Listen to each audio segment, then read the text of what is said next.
matters for Lobel Bruiser. 6-5 wagering favorite at the moment. People are showing confidence.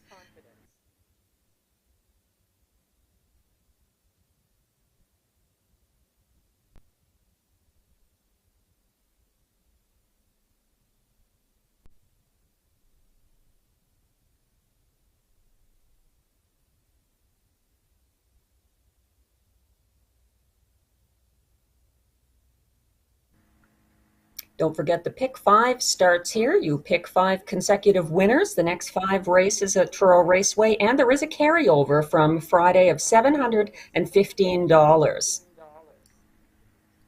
Now on your screen is the 1. Rail Advantage helped last race. Will it help Grin's Little Flirt?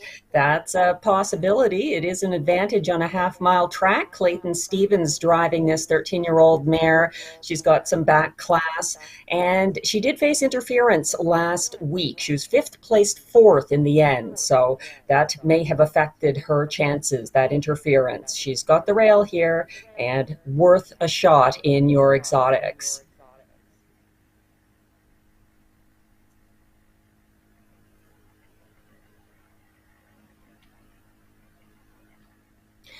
Pride of Paradise is the 7, and that post position didn't hurt the winner of the first race. Footprints in the Sand might be a little bit different for this one, Pride of Paradise, but we'll find out. He's to the outside of Lobel Bruiser, so much depends on the activity to his immediate inside. He was a winner last week, though, and has Robbie Smallwood driving again, so that was his breakthrough win this year, the 201-1 on Friday at Truro for Pride of Paradise.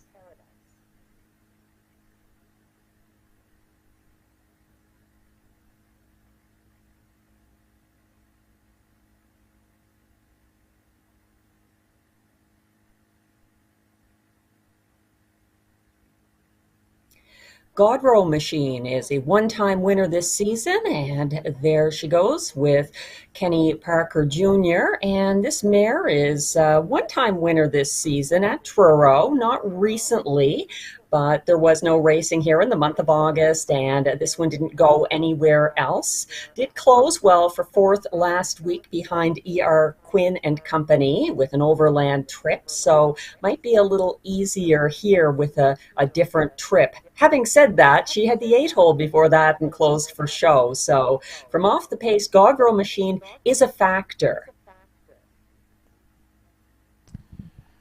Number 2, Mighty Mouse, has returned to the paddock with a flat tire.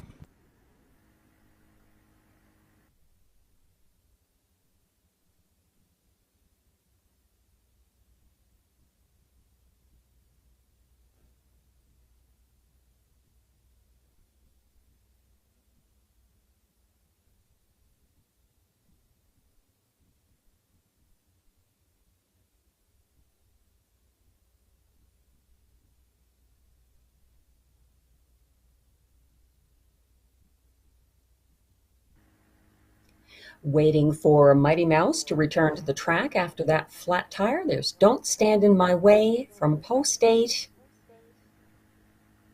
Joe Kelly coming up with the action in this race.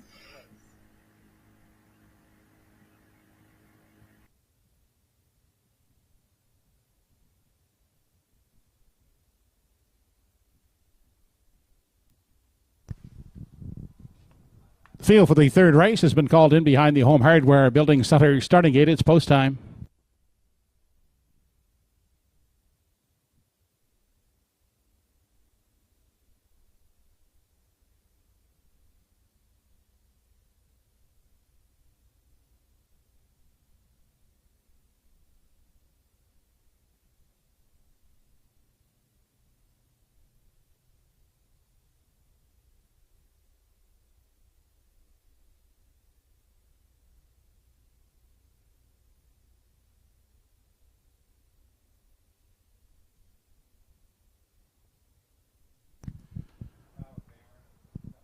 Third race of the evening, top of the stretch, Grin's Little Flirt, Mighty Mouse, Glenview Quintetta, Salzburg Flicka, Godrow Machine, Lobel Bruiser, Pride of Paradise, and Don't Stand in My Way.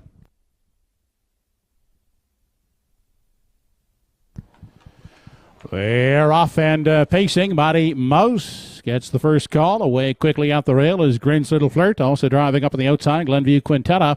He is pacing third, unhurried fourth. That's Salzburg Flicka. Coming away fifth on the outside is Lobel Bruiser. Inside, Godrow Machine has six. Back in seven is Pride of Paradise. And sitting at the back of the field, Don't Stand in My Way. On through the backstretch for the first time is the head of the opening quarter, and quickly brushing up at the outside, Glenview Quintetta will take control from Mighty Mouse as they arrive at the opening quarter. In behind that pair is Grin's Little Flirt, sitting out the rail in three and moving up on the outside uncovered. Here comes Salzburg Flicka from four. That will provide cover to the Parked Out Lobel Bruiser in five. Sixth along the rail, that's Godrow Machine to the outside. Goes Pride of Paradise from seven, and at the back, Don't Stand in My Way. Opening quarter, 28 and 4/5 seconds. They travel on through the stretch now as they approach the half, led by Glenview Quintetta. Then Salzburg Flicka outside is pacing first up in second. Outside and following her cover third, that's Lobel Bruiser. Out and moving now on the outside as they continue into the lower turn and travel on now to the 5/8. That's Pride of Paradise. They arrive at the 5/8. Glenview Quintetta still the boss, 3 parts of a length. Outside second, Salzburg Flicka. Lobel Bruiser now looks to come 3 high from 3. Inside fourth, that's Pride of Paradise, the half 57 and 4. They race past the 3/4. Lobel Bruiser out of the 3 wide lane has taken over the lead. Outside, Salzburg Flicka now second. Inside the third is Glenview Quintetta. To the outside goes Pride of Paradise from 4. 3 high is Godrow Machine from 5, but Lobel Bruiser opening up on the lead by 2.5. At the rail second is Salzburg Flicka. Inside trying to hang in third. Glenview Quintetta off the turn and straightening out for the stretch drive. And they're led home by Lobel Bruiser. Salzburg Flicka is second. Outside, Godrow Machine now third. It's Lobel Bruiser to win the third. Second is Salzburg Flicka, and third, that's Godrow Machine.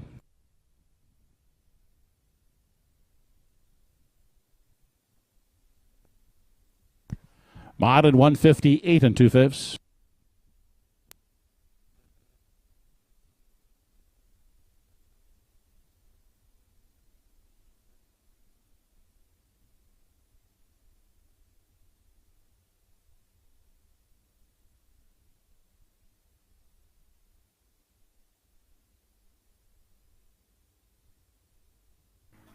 Lobel Bruiser finds redemption here. Maybe the driver change helped. Who knows? He made up his mind, and last week's beaten 3-5 favorite is a going away winner over a tough Salzburg Flicka and the fast closing Godrow Machine in 158 and 2.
Third race winner now back in victory lane. Number 6, Lobel Bruiser. 5-year-old gelded son of Believin' Bruiser. McCarry and Lois Saunders. Trey McCarry Saunders, driven by Ernie Laughlin. Lobel Bruiser pacing the mile in 158 and 2/5.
Third race is official. 1 Grins Little Flirt 7. 2 Mighty Mouse was 8th. 3 Glenview Quintana 4th. 4 Salzburg Flicka 2nd. 5 Godrow Machine 3rd. 6 Lobel Bruiser was the winner. 7 Prada Paradise 6th. And 8 Don't Stand in My Way 5th. Fractions for the mile 28 and 4, 57 and 4, 128 and 1 the mile, and 158 and 2/5. From the top, your card should read 784 23 165. 645 try and race 3, $57.70. 64 exactor, $27.70. The early double 1-6 return $14.70.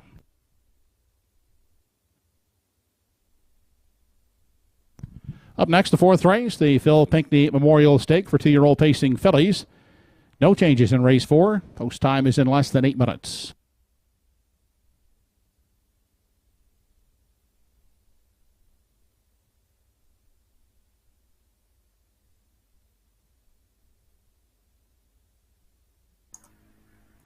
Race 4 is approaching quickly. The 2-year-old pacing fillies in the first division of the Phil Pinckney Memorial. It's hard to believe Phil's not still with us, but sadly he did pass last November.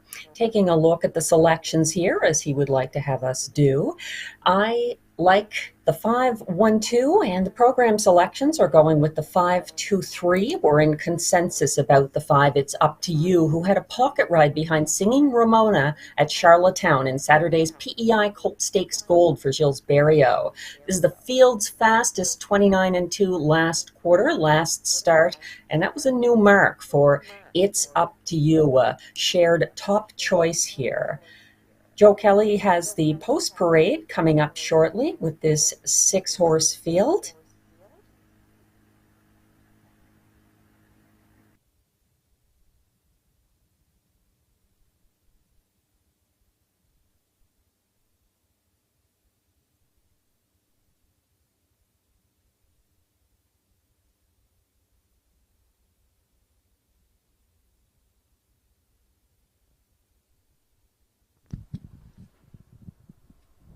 Two-year-old fillies now coming onto the racetrack for the Kevin Harvey Team Sales Post Parade. Race 4 is the first division of the Phil Pinckney Memorial Stake for 2-year-old pacing fillies. 6 of them here in the fourth race to contest a purse of $6,845. Here's the field. Number 1, Can't Be Touched. Miles Heffernan driving. Miles Heffernan Jr. is the trainer. Owner is Jackie Heffernan.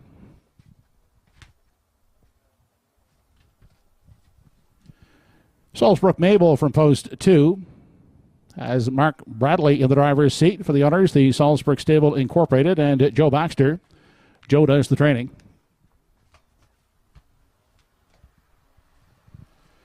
Mark Campbell trains and drives from post 3, entitled Express. Owners are Danica Ellis and Mark Dean.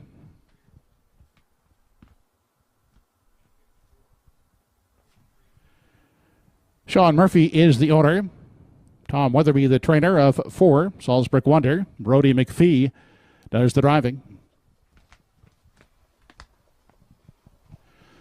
It's Up to You from post 5, trained by Kevin McLean. For Reg McPherson, Gilles Berriot is in the driver's seat. To complete the field for post 6, Woodmere Macarena, owned by Debbie Francis, Fonzie McCachran, and Wayne McRae, trained and driven by Paul Angel. Field of 6 fillies for the 4th to contest the Phil Pinckney Memorial. 5 minutes to post.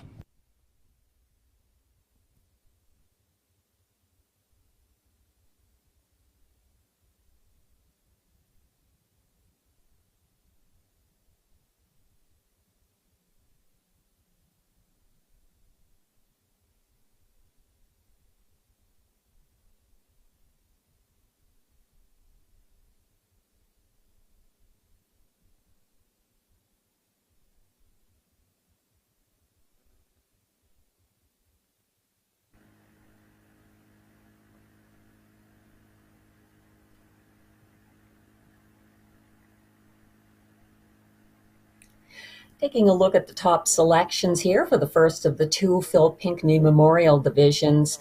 Joe Kelly and I agree, It's Up to You. This one had a pocket ride behind Singing Ramona at Charlottetown.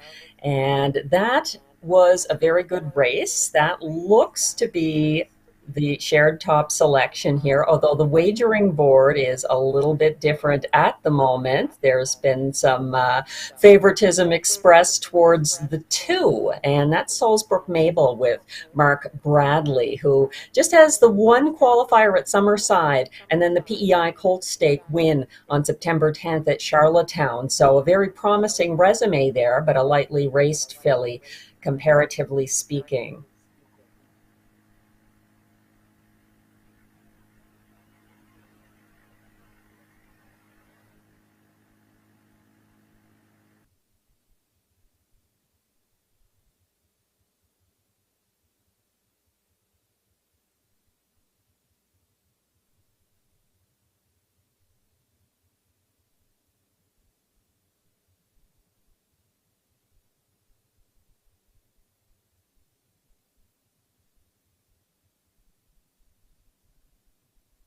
On your screen now is one that I think has a good chance here. Her nose was right on the gate in the post parade. You may have caught that. Can't Be Touched, who is probably going to leave aggressively from the rail. There's Miles Heffernan driving, and this one has been strong on the front end. So Can't Be Touched might try to live up to that name here in the first division of the Phil Pinkney Stake for the 2-year-old pacing fillies.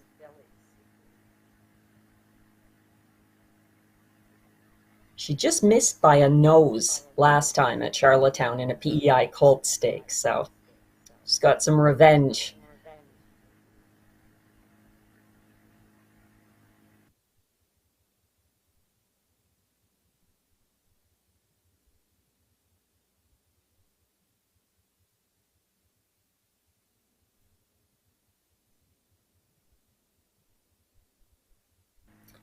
There goes Salzbrook Mabel, looking very good. Mark Bradley is driving this very lightly raced filly who is extremely well connected, and your top choice on the betting board right now at 3-5. The lack of experience is not hurting her favoritism because she is undefeated in one qualifier and one purse start so far. Salzbrook Mabel looking very professional, as the Salzbrook horses typically do from the very beginning of their careers.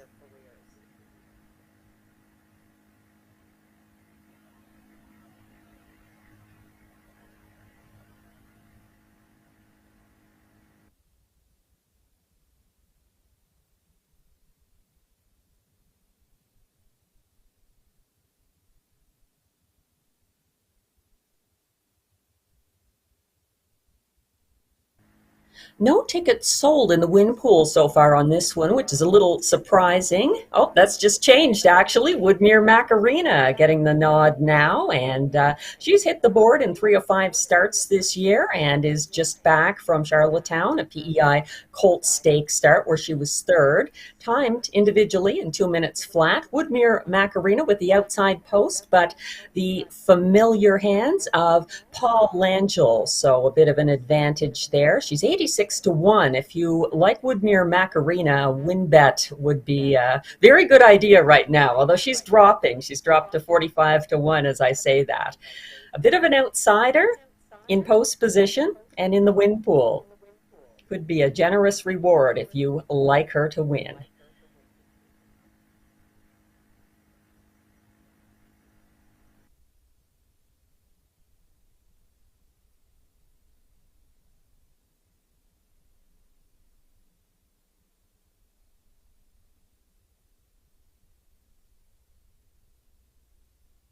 Salzbrook Wonder, another sent out from the Salzbrook stable. This one racing for owner Sean Murphy of Charlottetown and trainer Tom Weatherby, making a Truro appearance based in PEI and coming in off a narrow loss by just a head. She was closing in on Entitled Express. So a driver change on this one as Mark Bradley is aboard Salzbrook Mabel, the two. This one has Brody McPhee driving. Dave Dowling was in the sulky on September 10th at Charlottetown, and he is not driving tonight. That was a nice trip last time, and she did just miss and was individually timed in 1:58 and 4. That's the 4, Salzbrook Wonder.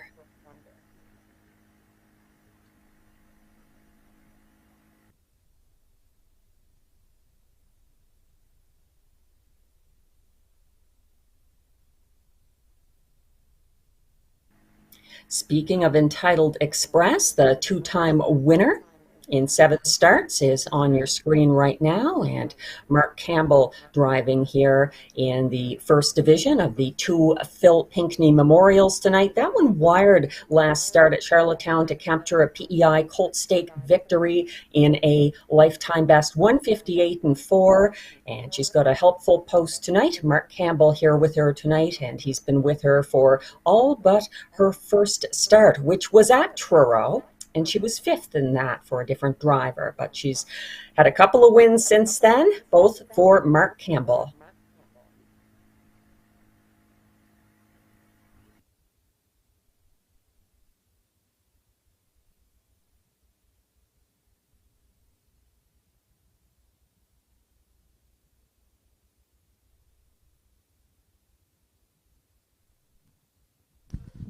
Two-year-old fillies now moving in behind the Home Hardware Building Center starting gate. It's post time.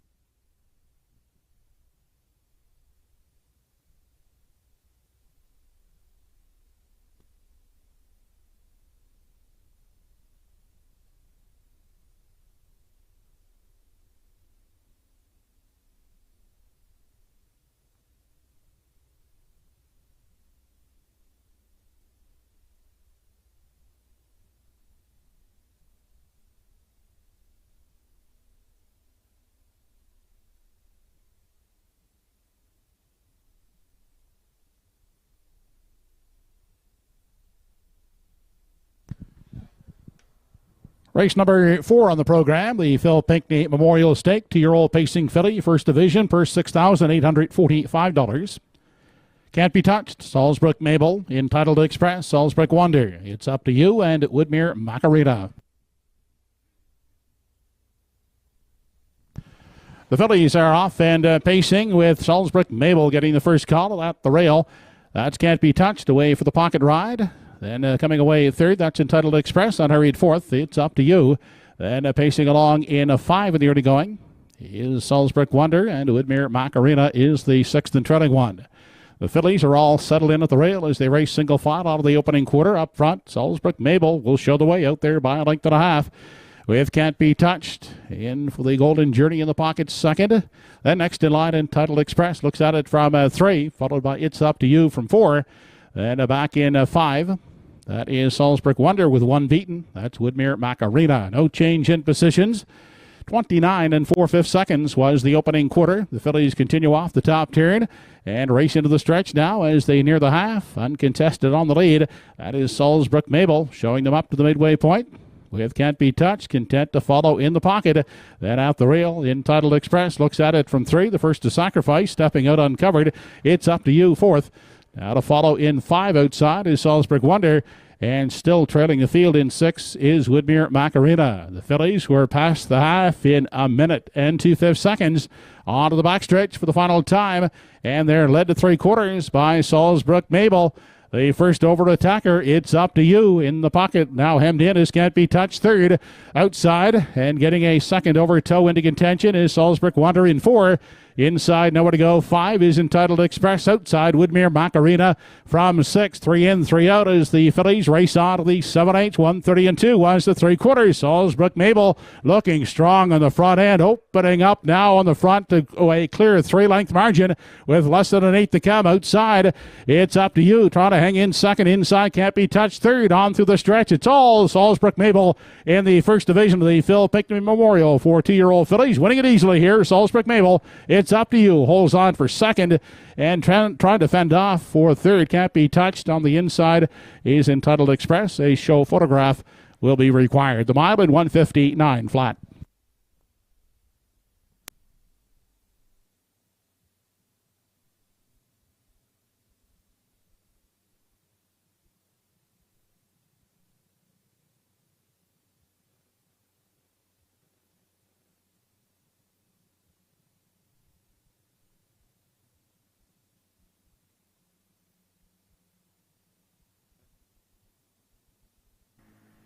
Salzbrook Mabel, too good on the front end, opening up for a going away 159 flat victory. She was prompted there by It's Up to You, who held on, battled back for place in that first division of the Phil Pinckney Memorial, and a show photo still being looked at for that position. But no doubt about the winner, a 1-4 top choice, the pace setter, Salzbrook Mabel, and Mark Bradley. This filly is now undefeated in 2 career starts.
Chuck O'Connor, check with the test barn, please.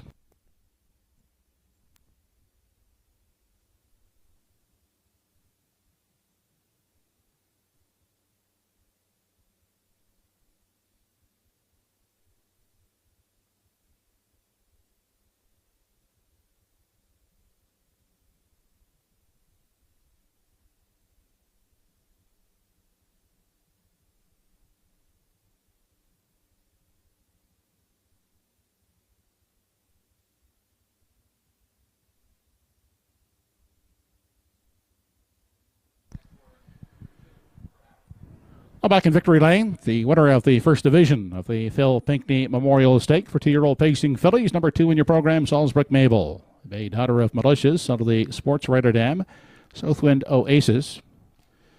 Was bred with the Salzburg Stables along with Rebecca Hamilton. Now owned by the Salzburg Stables and Joe Baxter. She's trained by Joe and driven by Mark Bradley. Salzbrook Mabel. Now 2 for 2 lifetime. Pacing the mile this evening in 1:59 flat.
Fourth race is official. 1 Can't Be Touched, third to Salzbrook Mabel, the winner. 3 Entitled Express, fourth. 4 Salzbrook Wonder, fifth. 5 It's Up to You finished second, and 6 Woodmere Macarena, sixth. Fractions were 29 and 4, a minute 2/5, 1:30 and 2, and the mile for Salzbrook Mabel 1:59 flat. Top down 3-1-4, 5.26. 2.51 try in race 4, 24.90. 2.5 exactor, 4.50. Up next, race 5. Bridle changes in the 5th. Number 3, Time Old Charmer. Can't see back to open. The 8, Sinful Veto. Open. Hoot of the Cups to closed. 5th race post in less than 9 minutes.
And we're moving on after a very exciting first division of the Phil Pinckney Memorial Stake for the 2-year-old pacing fillies. There's another division of 6 fillies coming up in race 8.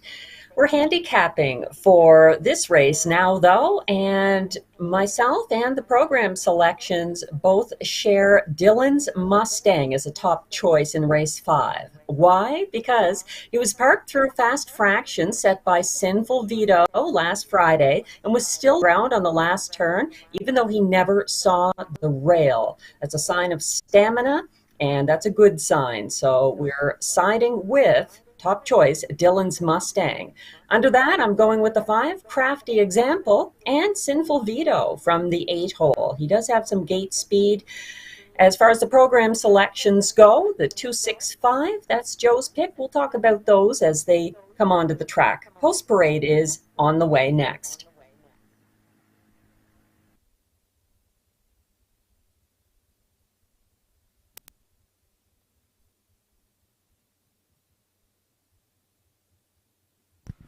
Horse is now on the track for the 5th race. Here is the Kevin Harvey Team Sales Post Parade.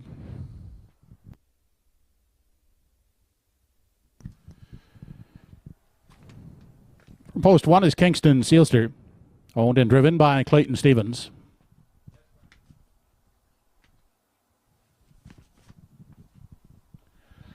Mark Campbell gets the drive on number 2, Dylan's Mustang for Mark Allant.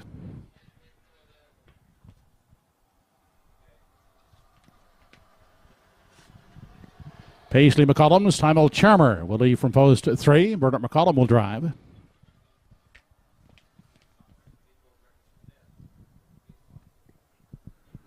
Cyril Harvey in charge of 4, Dinger 2 for Henry Smallwood.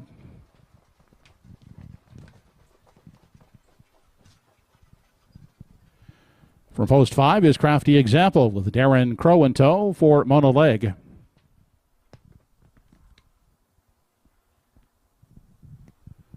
Number 6, Mr. Yokosipi, owned by Debbie Ellis and driven by Dale Spence.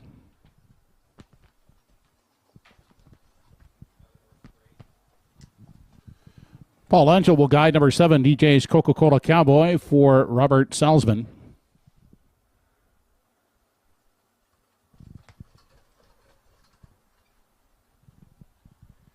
And number 8 is Sinful Veto, owned and driven by Jamie Ramsey. Jamie shares ownership with Linda Ramsey. Post time for the 5th race in less than 5 minutes.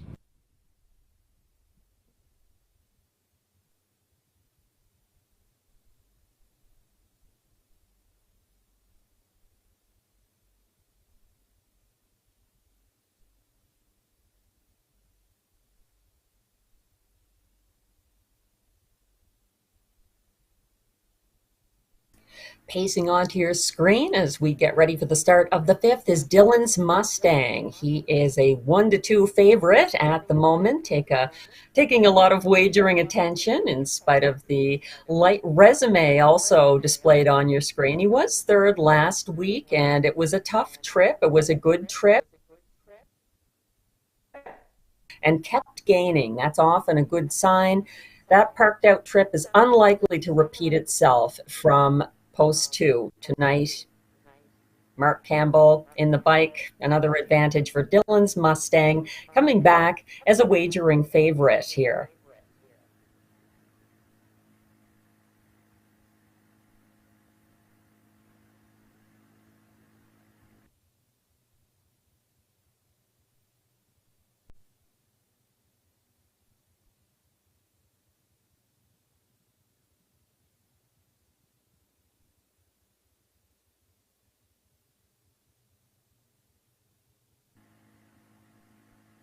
Crafty Example is second choice for myself and Joe in the program selections, with Darren Crow driving this one. And Crafty Example was boxed in Friday, getting shuffled back, and Crow is driving again tonight. So a chance at redemption. Often they come back after a trip like that where he never really got to be a big part of the action. So Crafty Example could have a strong race there ready to be unleashed with a non-boxed in trip.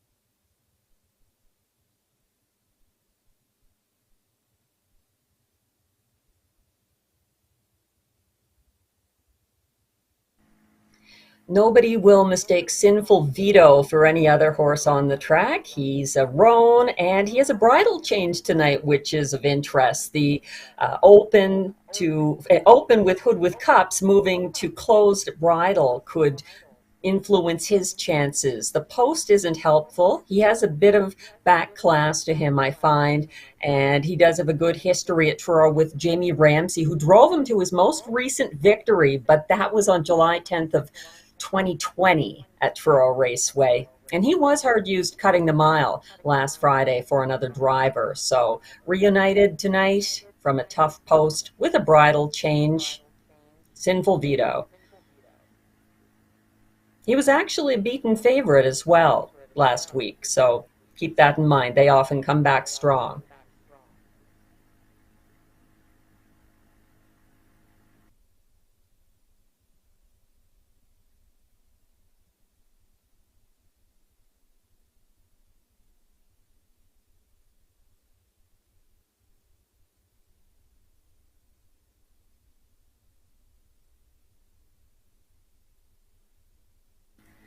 Mr. Yokasipi is part of the ticket for the program selections. Joe likes him. There's Dale Spence taking him through the infield. He looked quite attentive in the post parade as well. Mr. Yokasipi paying a lot of attention to his surroundings. He's free-legged, and Dale doing a good job keeping him calm and waiting for the post parade.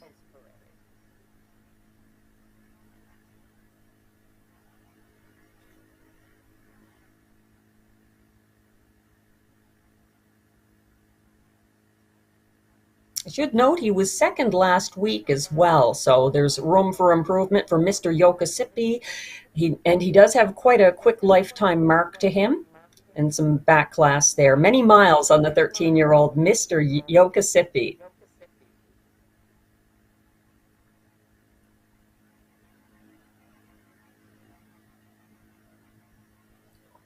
Kingston Steelster has the rail. Clayton Stevens has this one as we're getting ready for the start of the fifth. And Clayton has improved some horses that he owns over the years. Kingston Steelster gets some post relief here. He did have a tough trip last time, not really a factor. Could improve here, moving from post 6 into the rail, though, from last Friday. It's an improvement. He hasn't had the rail in a while. Let's see how he fares with Clayton, the trainer driver and owner, in the bike.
It's post time for the 5th race. Home Hardware Building Center starting gate is moving.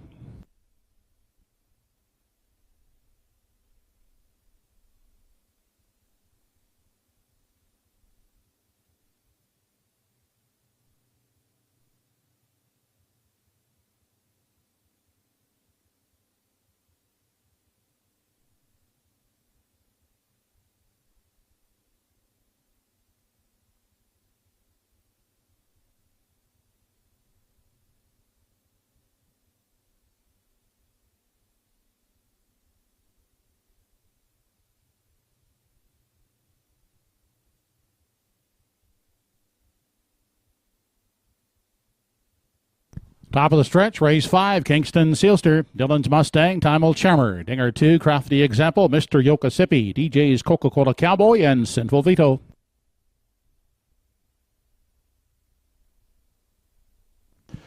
They're off and pacing away quickly. That is Dylan's Mustang. And from the outside, DJ's Coca-Cola Cowboy fires off the wings of the gate. As they race into that first turn, at the rail is Kingston Sealster. They continue on to the opening 8th. Dylan's Mustang moves on in the center to grab the lead. Out the rail, Kingston Sealster is away second to the outside, third. That is DJ's Coca-Cola Cowboy along the rail. Here's Time Charmer getting away in the 4 spot. 5th inside, that is Dinger 2. And Singer Vito moves up on the inside into 6, backing off Mr. Yokasipi in 7. And well back and trailing the field is Crafty Example.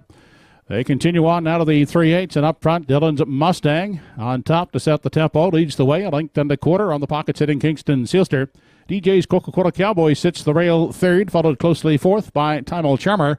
They're off the top turn into the stretch now as they approach the half. The quarter was paced in 29 and 4. They're led up to the half by Dylan's Mustang out there leading the way. Kingston Sealster with a good trip in the pocket. 2nd, DJ's Coca-Cola Cowboy is the 3rd one. Time Charmer at the rail in 4. Moving on the outside uncovered. Sinful Vito from 5. Then Dinger 2 along the rail has 6 to the outside. Mr. Yokasipi in 7. And Crafty Example is well back in treading. 1:03 was the half. On to the backstretch. Final time as they approach 3/4. And it is Dylan's Mustang on the lead. Still there a length on Kingston Sealster. There goes DJ's Coca-Cola Cowboy. Up first over from 3 high from 4. That is Mr. Yokasipi. They continue past 3/4. Dylan's Mustang still the boss.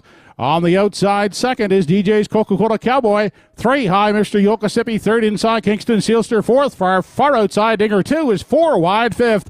They race past the 7/8 now. 1:32 and 1 was the 3/4. It's still Dylan's Mustang with the lead. On the outside, that's Mr. Yokasipi closing in 2nd. Inside, Kingston Sealster in the passing lane 3rd. Dylan's Mustang, Mr. Yokasipi, Kingston Sealster, Dylan's Mustang at the line. It's awfully tight. Dylan's Mustang trying to hold off a closing Mr. Yokasipi with Kingston Sealster 3rd. Mile in 2:04 flat.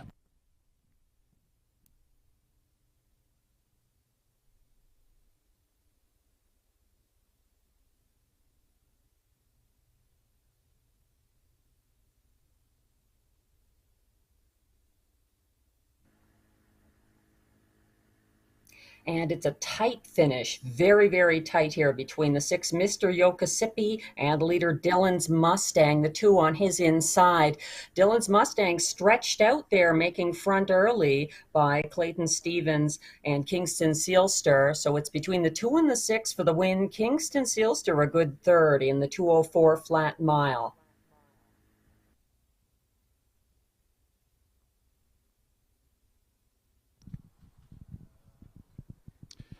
Judges have declared a dead heater in the 5th race between 2 Dylan's Mustang and 6 Mr. Yokasipi. Dead heat for win in the 5th.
Back in victory lane are the dead heat winners here in the fifth race.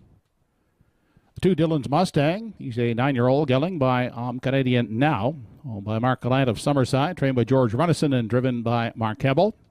And the 6 Mr. Yokosipi, a 13-year-old brown gelding son of LH Stryker. He's owned by Debbie Ellis of Truro, trained by Donnie Ellis and driven by Dale Spence. Dillon's Mustang and Mr. Yokosipi co-winners here in the fifth in 2:04 flat.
Race 5 is official.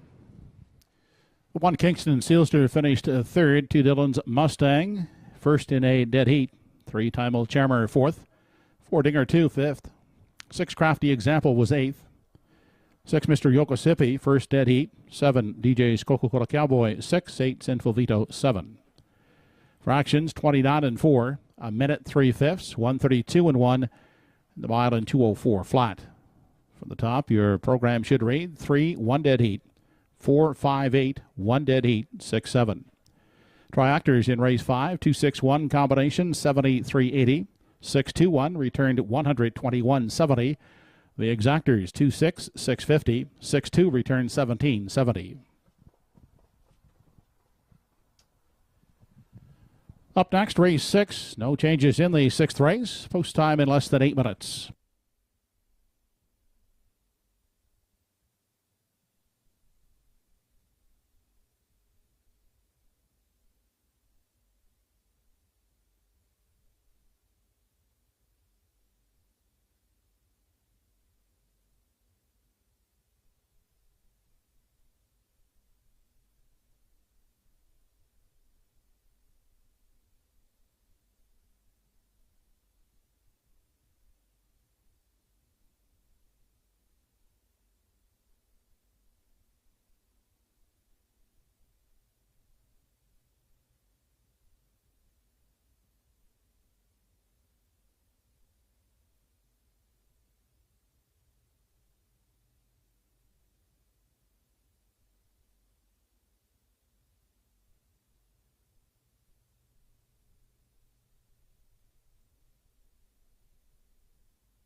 And congratulations to the dead heat winners there. Dylan's Mustang, the favorite, but also Mr. Yokosipi. I was looking back. His last win at Truro was in 2020, August 28th, 2020. He wired from the rail for Ryan Ellis and Don Ellis Abbott. So Mr. Yokosipi. Horse is now on the track and on parade for race 6. And here is the Kevin Harvey Team Sales post parade. From post 1, You Bet 'Em a Good One. By Jeff Lilly, Blair McLaughlin, Mark Goliath, and Knox Pavolatos. Dale Spence drives. Gypsy Merlot from post 2 has Darren Crowcatch driving for Dr. Jim Shive. Basil Sherry, Ian McDonald, and Andrea Renison are the owners. Mark Campbell will drive from post 3. Don't Ask Logan.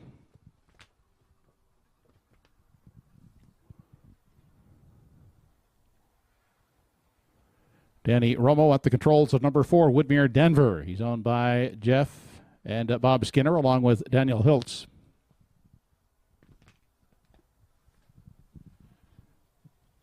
Evan Wilson owns and drives number 5, Big Engine.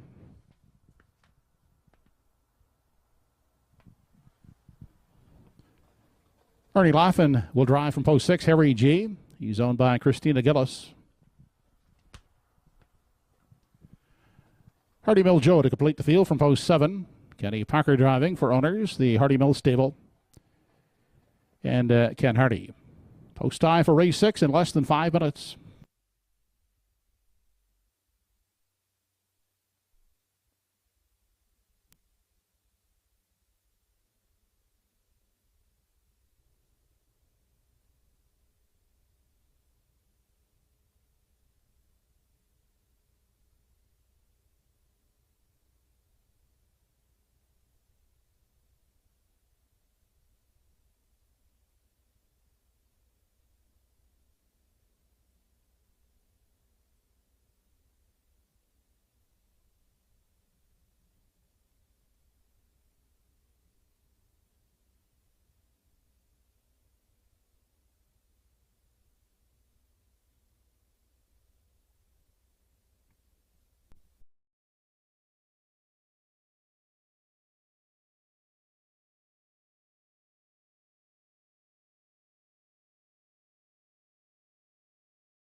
Getting ready for the start of race 6. There's my top choice on the screen. You Bet I'm a Good One.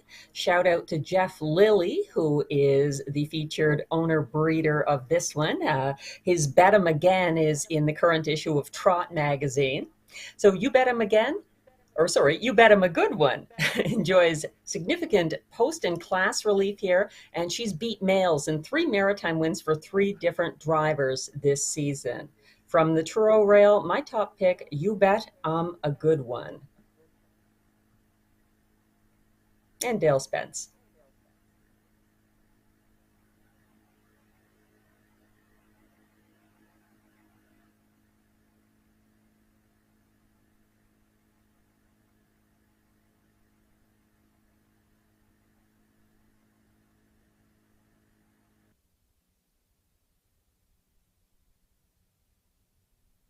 I believe the program selections put this one on top. Joe Kelly choosing Don't Ask Logan, a 5-time winner and 15 seasonal starts on your screen. Don't Ask Logan, and Mark Campbell here, a strong contender. My second choice. There's some class and post relief after back-to-back wins, and Mark Campbell is catch driving after this one closed late from a bit too far back last Friday. So Don't Ask Logan, a good chance from post 3 tonight.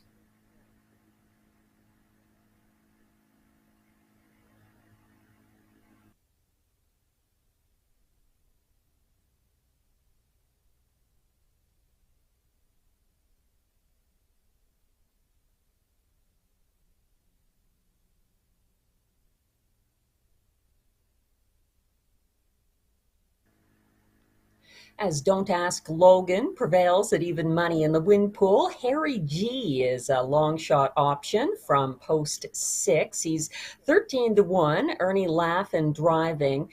And Harry G, I feel, is overdue for a first Truro victory this year. He did have a pocket trip and passing lane move to dead heat for place last Friday. Harry G from post 6.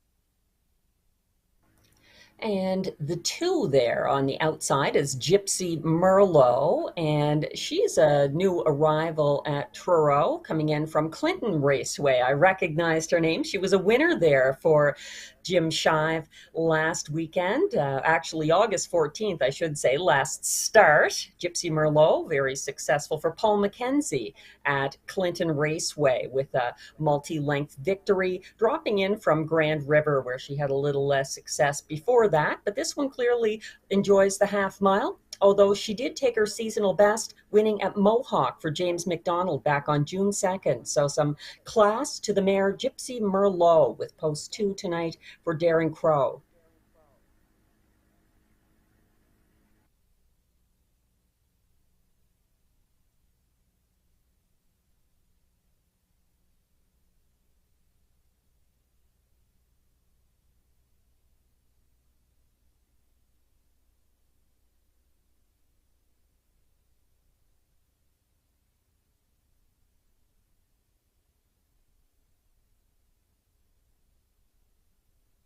And there's a horse who lives up to his name, the 5, Big Engine, on your screen.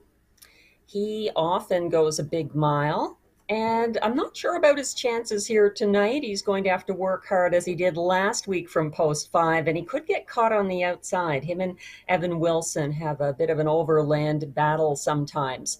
His last win was from the rail at Inverness. He doesn't mind a wet track, but this is a fast one, and he's further out than that win from the rail at Inverness on August 14th. Big Engine. It's post time for race 6. The entries are moving in behind the Home Hardware Building Center starting gate.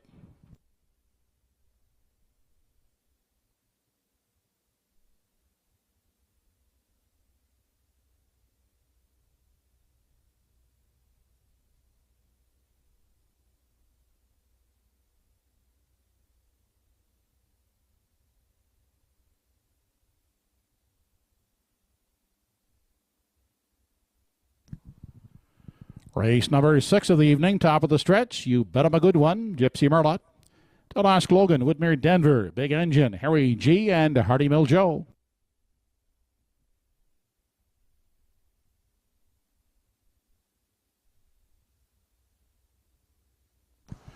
They're off and pacing. Big Engine off the gate quickly. Down at the rail is You Bet 'em a Good One, along with Gypsy Merlot. There is 3 of them out, vying for the early lead as they head to the opening 8th. On the inside, You Bet 'em a Good One. He emerges with the lead by a length and a half. Gypsy Merlot takes a tuck second, dropping in third. That is Big Engine, followed away by an unhurried Don't Ask Logan from 4. Then down at the rail and looking at it from 5, that's Woodmere Denver. Back in 6, Harry G. In the trailer, he's Hardy Mill Joe. They pace past the opening quarter, led by You Bet 'em a Good One, out there by 2, with Gypsy Merlot tracking along in the pocket second. Third out the rail, that's Big Engine. Don't Ask Logan still sits out the rail in 4. Then pacing along in 5, that's Woodmere Denver. 28 and 4/5 seconds was the quarter. The trailing pair in the early going are Harry G and Hardy Mill Joe off the turn into the stretch now as they approach the half. And out front, You Bet 'em a Good One. On the outside, Don't Ask Logan now coming to call second. On the inside, Gypsy Merlot will stay in the pocket third. Out following cover in 4 is Woodmere Denver. Fifth along the inside, that is Big Engine. To save ground, outside and moving now from 6, Harry G and Hardy Mill Joe, still sitting at the back of the field. The half, 59 seconds flat. Onto the backside, final time, You Bet 'em a Good One. Now being pressured on the outside by the uncovered Don't Ask Logan. At the rail, Gypsy Merlot is hemmed in the pocket third. Getting a second overtoe winning contention, Woodmere Denver, well spotted fourth. Fifth inside, that's Big Engine. Outside gap to the cover in 6 is Harry G and Hardy Mill Joe. Can see them all as they race on to these 7/8. You Bet 'em a Good One, the one to take down. Don't Ask Logan, a half a length back on the outside, second. Then on the inside and racing a third now is Woodmere Denver. They swing off the turn and straight now for the stretch drive. 1:28 and 4/5 to 3/4. It's still You Bet 'em a Good One. Don't Ask Logan on the outside. You Bet 'em a Good One. Don't Ask Logan. You Bet 'em a Good One. In gate to wire fashion. Don't Ask Logan is second and third is Woodmere Denver. Mile in 157 flat.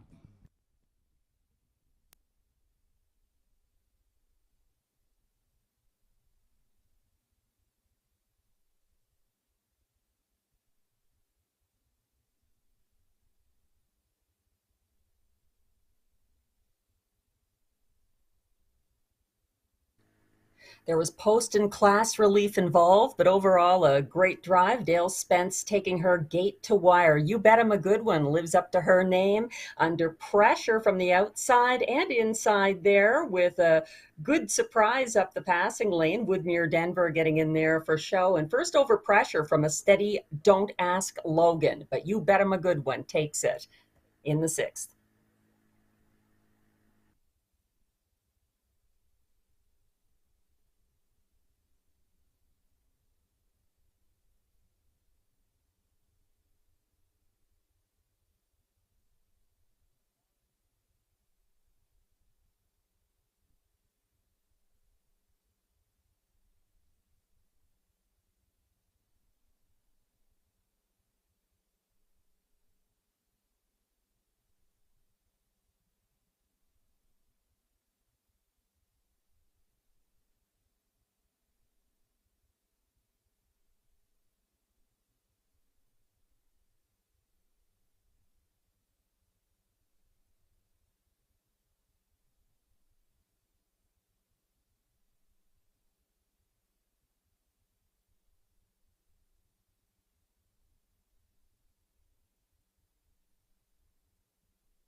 Now back in victory lane, the winner of tonight's 6th race, number 1, You Bet 'em a Good One, 5-year-old daughter of Image of Dawn, owned by Jeff Lilly, Blair McLaughlin, Knox Pavolatos, and Mark Alliant. Trained by George Runnison for Dale Spence. That's his 3rd winning drive of the program. You Bet 'Em a Good One in 157 flat.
Race 6 is official.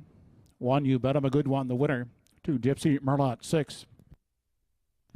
3, Don't Ask Logan was second. 4, Woodmere Denver, third. 5, Big Engine, fifth. 6, Harry G, fourth. And 7, Hardy Mill Joe, seventh. Quarter, 28 and 4. The half, 59. 3 quarters in 128 and 2. And the mile in 157 flat. In review from the top, your card is 162 3547. 134 try in race 6, 2290. 13 exactor, 830.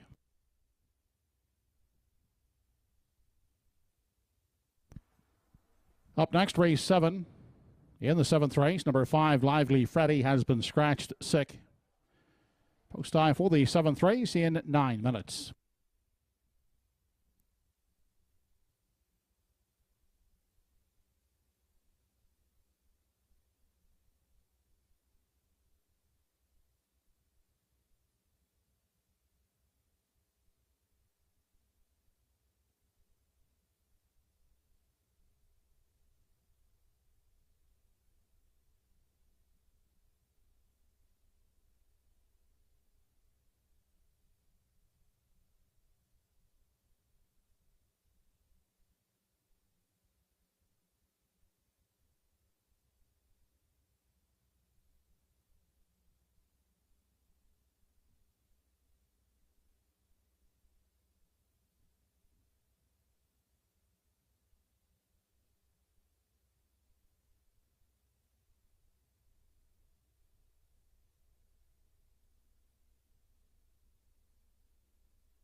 And we're back and looking ahead to race 7. And it's a difference of opinion here between me, the tri-actor, and the program selections of Joe Kelly.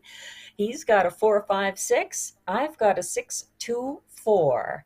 And taking a look, the betting favorite Horses now right on the now, track and on parade for tonight's 7th race. Number 1 on the field is Brookdale Jim, by Douglas E. and Douglas R. Polly, with Bernard McCollum driving.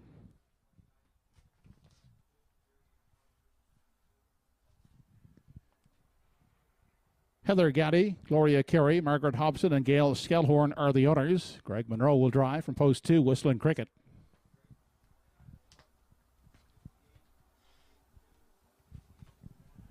Ernie Laughlin gets the drive at number 3 at the helm. Owners are Pam Moore and Blair Saunders. Slightly Twisted from post 4. Paul Langell driving for Paul Burgess. Number 5 has been scratched. Number 6, I'm a Looker 2, owned by Bob Samara and driven by Danny Romo.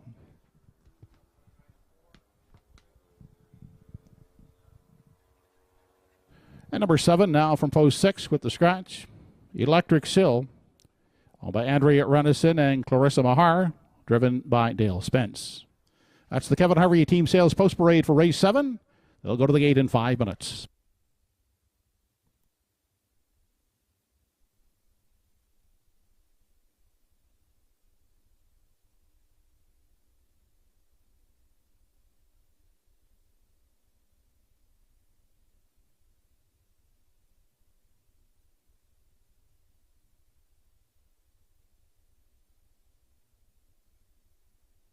With race 7 coming up under the lights at Truro Raceway, that's your betting favorite at the moment.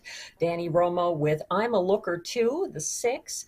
And this one has a steep dose of class relief. He's the only class dropper, and he was individually timed sub 157 here last Friday. It's a competitive group, but I think he's your class horse and my top choice. I'm a Looker 2. For Danny Romo.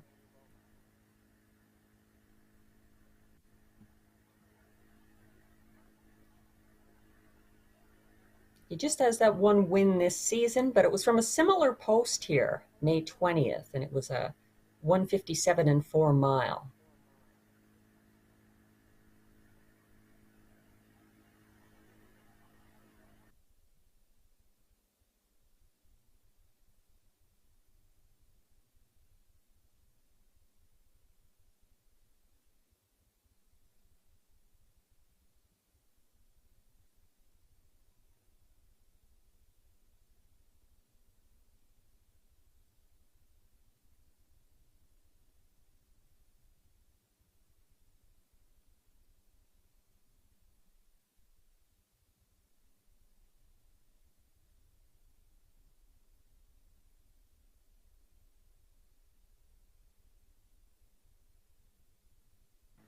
My second choice is on the screen now. That's Whistling Cricket, and she was very good last week. She was first over from 6th on the second turn, and she chased home Slightly Twisted, very game in an overland effort. That's Whistling Cricket. Better post for Gregory Monroe tonight.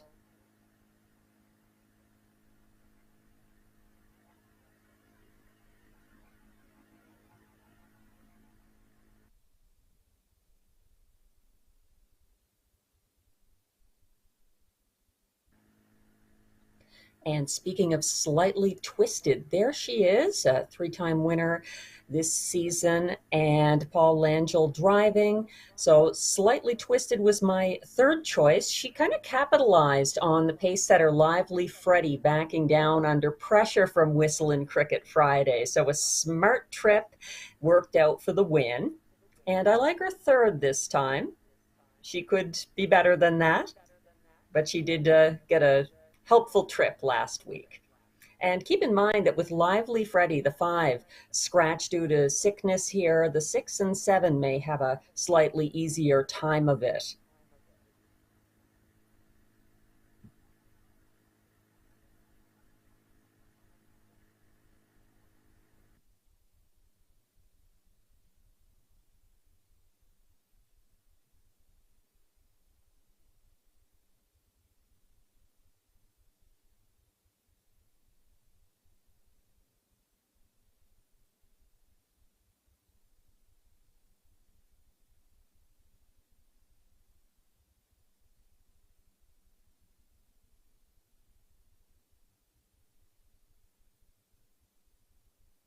That in the program selection, Slightly Twisted is a top choice. So she gets high estimation from Joe Kelly. There's Electric Sill on your screen from post 7, but it's not a true 7 in a sense because of Lively Freddy being scratched from post 5. So Dale Spence has a better chance with this one. Post 7 for Electric Sill. And this season, he's just had the one win, 158-4 at Truro, and it wasn't recent, but he's always classy and always a factor for the top stable here, the Renison Barn. He's 14, and this is his final season of parimutuel action. So Electric Sill, fan favorite and a barn favorite.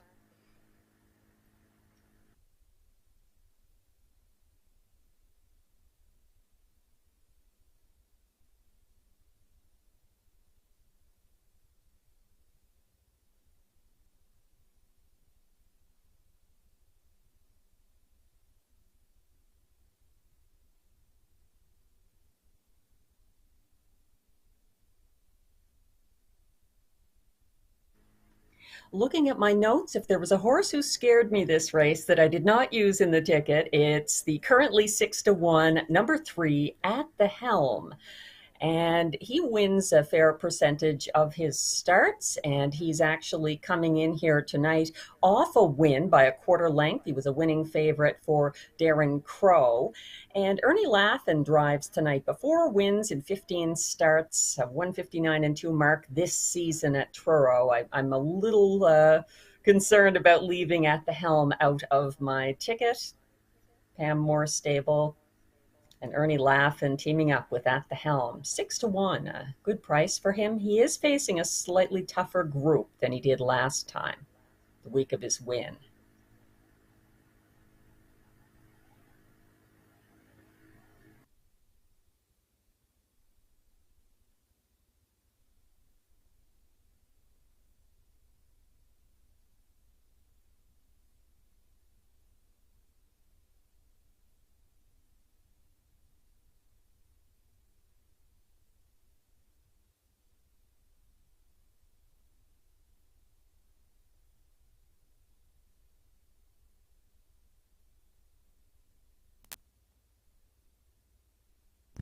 Home Hardware Building Center starting gate moving up into position here for race 7. It's post time.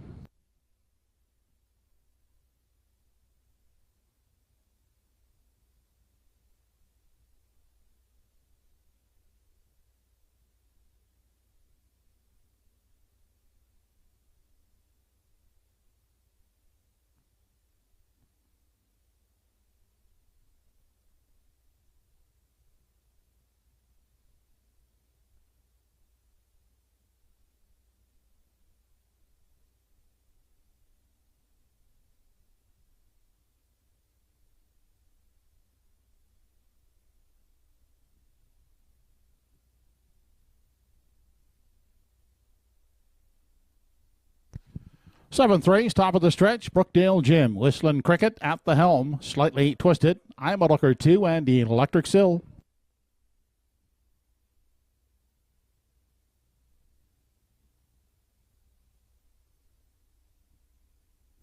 They are off and pacing. 5 of them across the track, vying for the early lead as they race into that first turn. Brookdale Jim down at the rail and crossing over now. That is Slightly Twisted from post 4, up looking to grab top spot. Also on the move outside is I'm a Looker 2 third. Inside and taking a tuck in the 4 spot as they race by the opening 8th. And on into the backstretch is Whistling Cricket. They continue past the opening quarter and driving up now to take over. That is I'm a Looker 2. Giving way, Slightly Twisted will sit the pocket, followed by Brookdale Jim in 3. Then Whistling Cricket is the 4th one. They continue on past the 3/8 and off the top turn with At the Helm back there in 5 as they round the top turn. And sitting at the back of the field is Electric Sill. Single file as they approach the half. 28 seconds was the quarter. And they're led past the midway point by I'm a Looker 2 out there by 2. Slightly Twisted holds down the 2 spot. Third out the rail is Brookdale Jim. Now stepping out and first over now as they continue on to the backstretch is Whistling Cricket from 4. Inside out the helm has 5 and still trending Electric Sill on to 3/4. They head 56-2. A brisk opening half as they race through the backstretch. Final time, I'm a Looker 2, clear by 3. Slightly Twisted, trying to keep pace second inside. That's Brookdale Jim traveling third. Outside, trying it uncovered from 4 is Whistling Cricket. Then Electric still at the helm. They head to the 7/8 now. I'm a Looker 2, a diminishing a length and a half lead. With Slightly Twisted now a closer second. Outside and pacing third is Whistling Cricket off the turn. 125 and 4 3/4. I'm a Looker 2 leads them off the top turn. With Slightly Twisted holding second. Outside is Whistling Cricket third. It's I'm a Looker 2 and I'm a Looker 2 will prevail here in the 7th race. Reporting home a 2.5 3-length winner over Whistling Cricket and Brookdale Jim. Mile in 157 flat.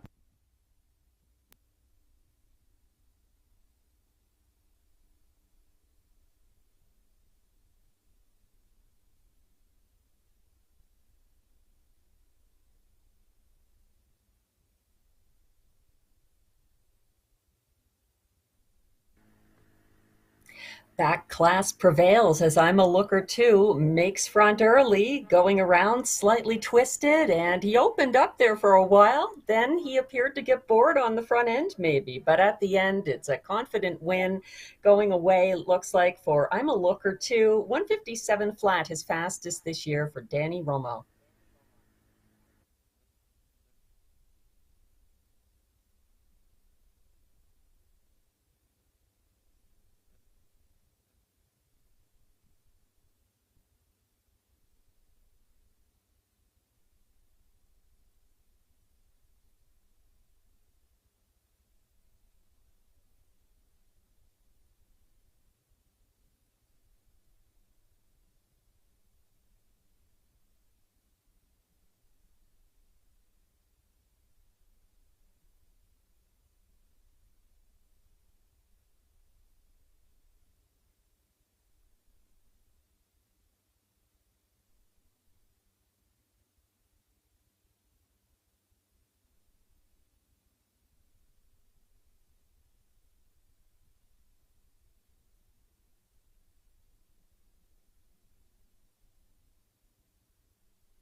Now back in Victory Lane, the 7th race winner, number 6, I'm a Looker 2, 5-year-old brown son of Shallow Play.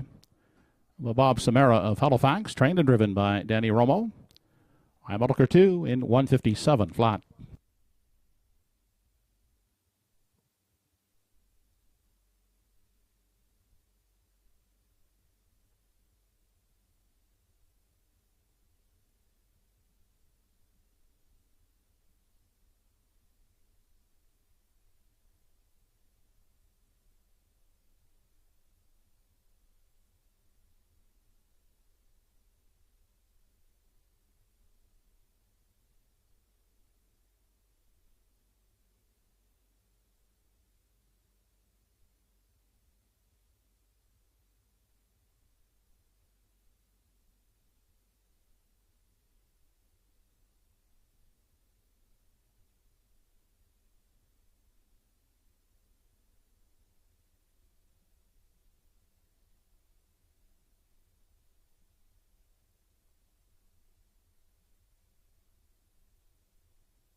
Here's how they finished in the 7th race. Number 1, Brookdale Jim, 3rd. 2, Whistling Cricket was 2nd. 3, Out the Helm, 6. 4, Slightly Twisted, 4th.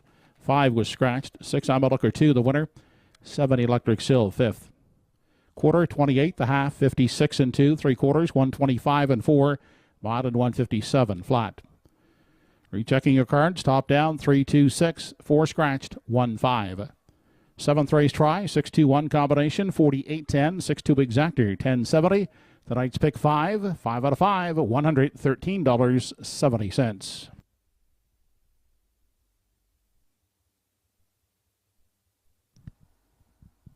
Eighth race up and coming, the second division of the Phil Pinckney Memorial for 2-year-old pacing fillies. There is a bridle change for 5, Woodmere Clara. Make it can't see back to open. Eighth race post time in 9 minutes.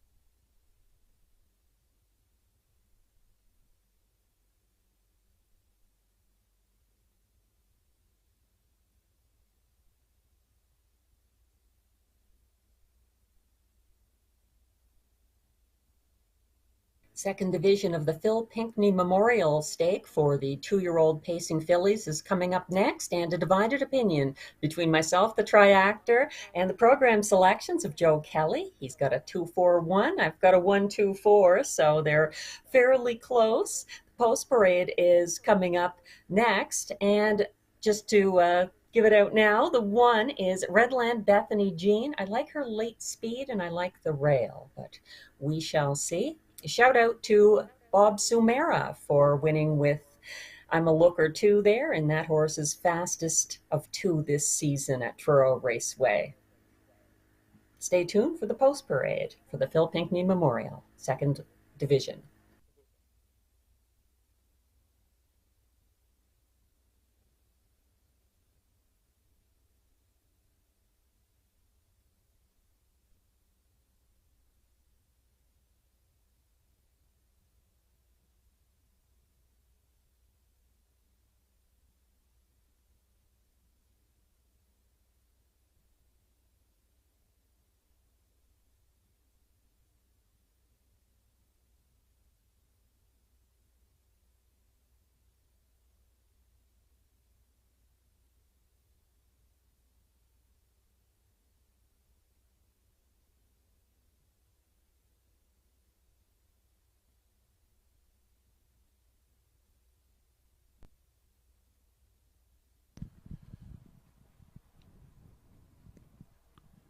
Fillies now entering the track for the 8th race, the second division of the Phil Pinckney Memorial Stake for 2-year-old pacing fillies.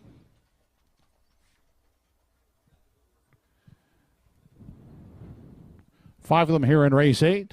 Purse of $6,845. And here is the Kevin Harry team sales post parade. From post 1 is Redland Bethany Jane, owned by Redland Farms. Trained by Tom Weatherby, driven by Brody McPhee. Greyland Farm and Bob Samara share ownership of number 2, Marina Del Rey. She's trained and driven by Mark Campbell. Bobby McLeod owns and trains number 3, J.J. Aurora. He shares ownership with Wayne Gillis. Tonight, Dale Spence. Miles Heffernan Jr. is the trainer. Miles Sr. will drive from post 4, Woodmere Jade, for owner Jackie Heffernan.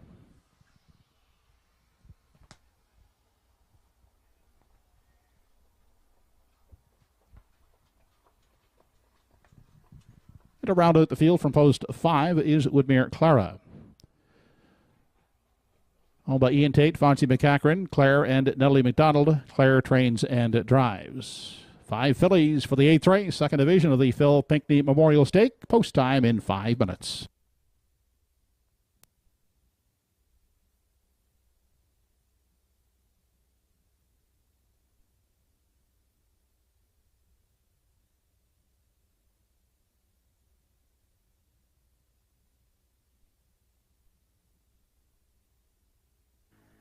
Side by side on your screen are the top choice of myself and the top choice of track handicapper Joe Kelly, but we'll describe my top choice first. That's Redland Bethany Jean, the one. And she was second in a PEI Colt stake in her most recent start. Redland Bethany Jean and Brody McPhee visiting from PEI. And she was 2 lengths back at the end behind Salzbrook Mabel in that September 10th start at Charlottetown. She won before that over at Summerside in a non-stakes event. I like her here from the rail. I see something in her. I think the post position really helps as well. Redland Bethany Jean, my top choice this race.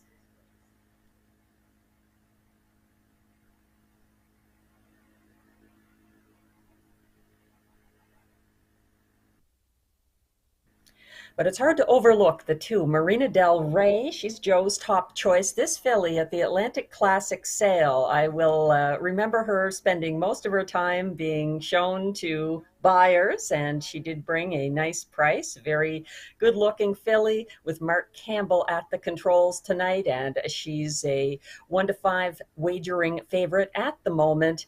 This one, Marina Del Rey, was closing for show behind Speaking of Shadow and Rock and Roll K and PEI Colt Stakes Gold at Charlottetown last Saturday. Neither of them is in the Phil Pinckney Memorial, so she has a very good chance here. Marina Del Rey from post 2.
And pacing into the picture is my third choice, and the program picks second choice, Woodmere Jade for Miles Heffernan.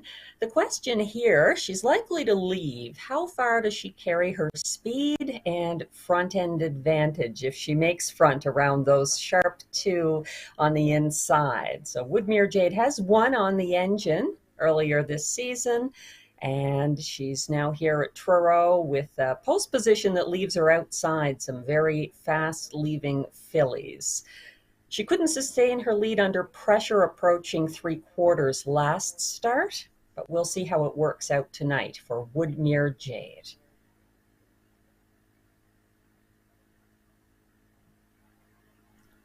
She did take her 159 and 2 lifetime best at Truro Raceway.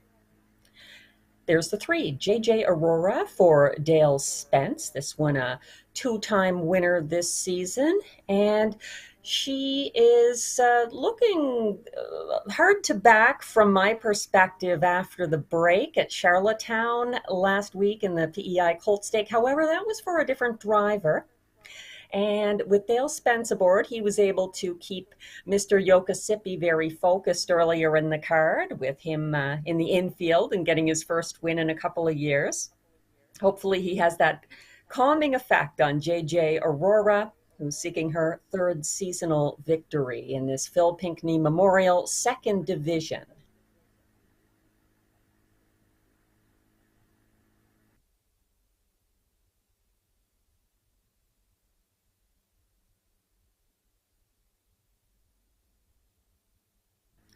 Woodmere Clara, it was announced earlier by Joe Kelly, gets a bridle change tonight from can't see back to open. That can make a difference. And she has Claire McDonald aboard, always an advantage for a young horse. She's also coming in off a break, and that was from an outside post. I don't know that the outside post works to her advantage.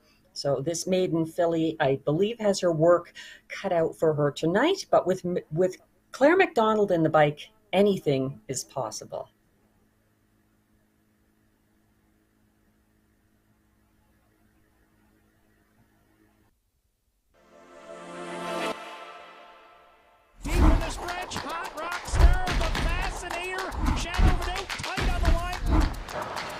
again. Big stop there from Williams. Wrapped around here and scores. Here comes Mystifying! Mystifying! Get up the time.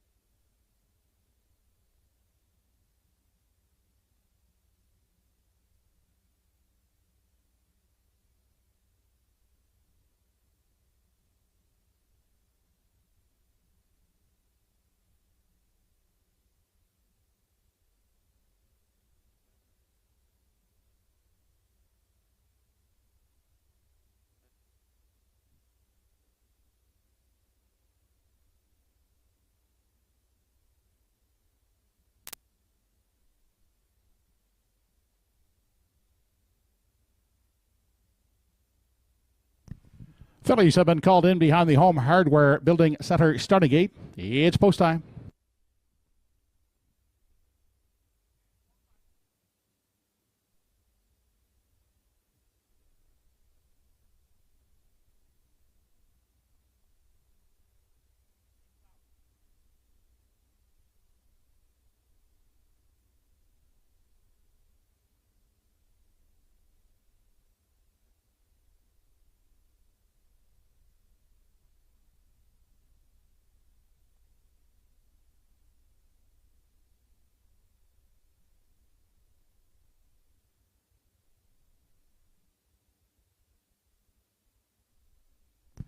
Five two-year-old fillies behind the gate for the eighth race to contest a purse of $6,845 in the second division of the Phil Pinckney Memorial Stake. Redland Bethany Jean, Marina Del Rey, JJ Aurora, Woodmere Jade, and Woodmere Clara.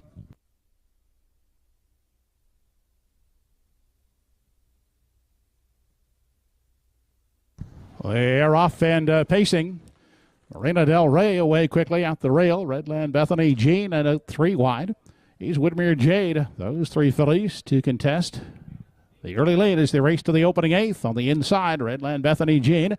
Then Marina Del Rey on the outside. Crossing over to grab a seat at the rail in three is Woodmere Jade. Gapped out there a bit is JJ Aurora in four. Trailing in five is Woodmere Clara. The fillies arrive at the opening quarter. Redland Bethany Jean intent on having the lead, and she has as they race on to the 3/8. Out there by two. In the pocket now, Marina Del Rey is second, followed in at three by Woodmere Jade. Still that gap of some 5-6 lengths back to JJ Aurora, who's pacing along in four. And the trailing fifth one is Woodmere Clara. 27-4 was the opening pedal as they continue past the half with Redland Bethany Jean continuing to chart the path. Marina Del Rey is the pocket sitter. And close up in three is Woodmere Jade, endeavoring to close that gap now. JJ Aurora is a little closer in four, and fifth and trailing is Woodmere Clara. The half, 56-4. That's a torrid half for the two-year-old fillies as they race into the backstretch on their way to the three quarters. Redland Bethany Jean continues on the front end. Now out there by two with Marina Del Rey still in pursuit. Second, third is Woodmere Jade. Then back to Woodmere Clara. Now trailing is JJ Aurora. The fillies head to the 7/8. Redland Bethany Jean is looking strong on the front end. Now out there by three open lengths with less than an eighth to come. Still holding second is Marina Del Rey. Back third is Woodmere Jade off the turn. 1:26 was the three quarters on through the stretch. An impressive performance this evening from Redland Bethany Jean. An easy winner in the second division of the Phil Pinckney Memorial Stake. Turning back Marina Del Rey and Woodmere Jade.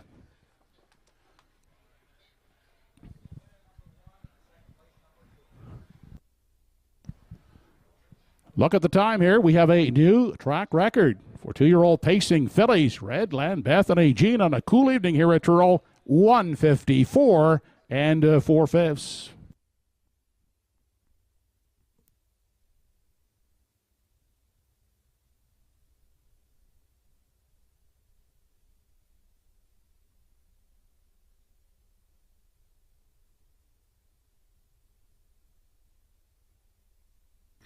JJ Scarlett's 155-3 track record for this division falls as it's a new track record, 154-4, brisk fractions leading all the way for Redland, Bethany Jean, and Brody McPhee, going away winners over Marina Del Rey and Woodmere Jade. Impressive mile in the Phil Pinckney Memorial Second Division.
Now entering Victory Lane is the new track record holder here at Truro Raceway for 2-year-old pacing fillies. She's Redland Bethany Jean, daughter of Arts Peak, out of the Mach 3 Dam.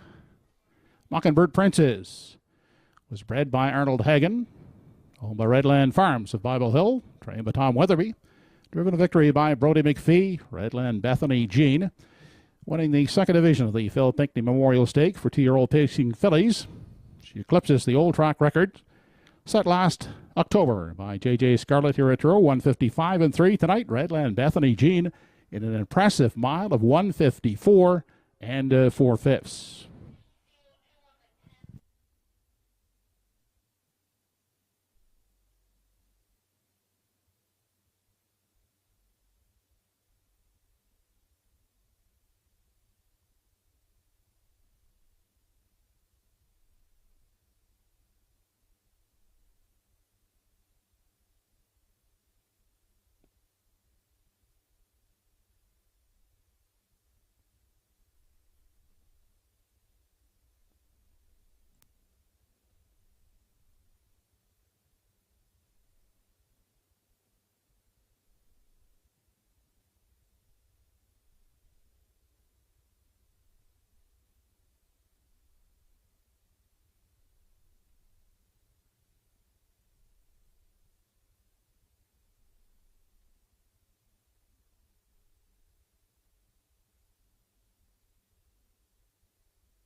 Eighth race is official. 1, Redland Bethany Jean, the winner.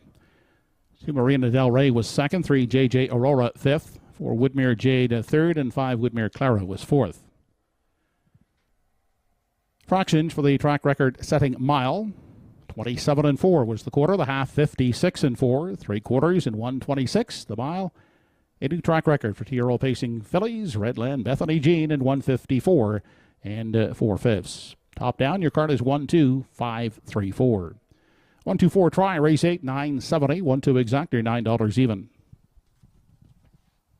Ninth race up next. No changes in race 9. Less than 7 minutes to post.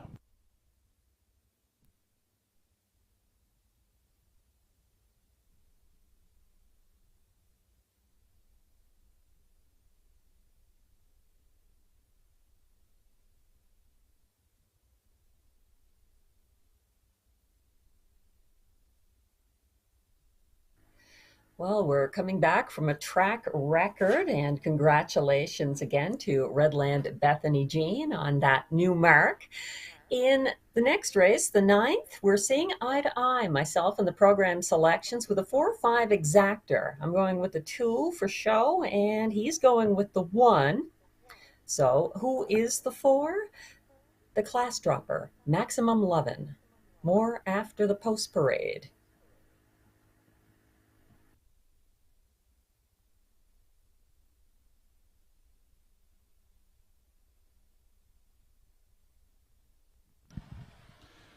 Horses now on the track for the 9th race. 9th race, Kevin Murray Team Sales Post Parade. Number 1 is E.R. Quinn. Over the CC Stables, Mark Campbell driving.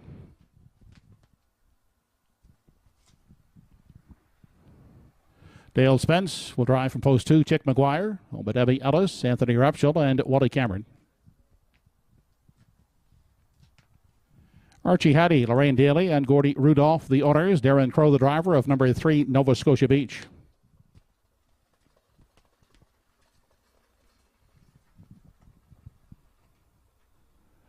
Maximum Lovin' from Post 4 has Claire McDonald driving for owner Ian Tate.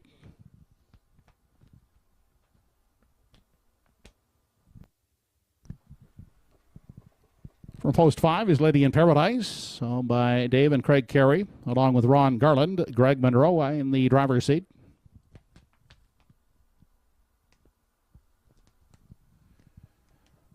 Miles Heffernan will pilot from Post 6, HF Jesse James, owned by Orly and Rick Beaumont Jr.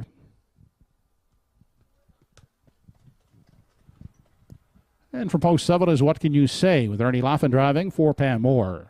9th race post in 5 minutes.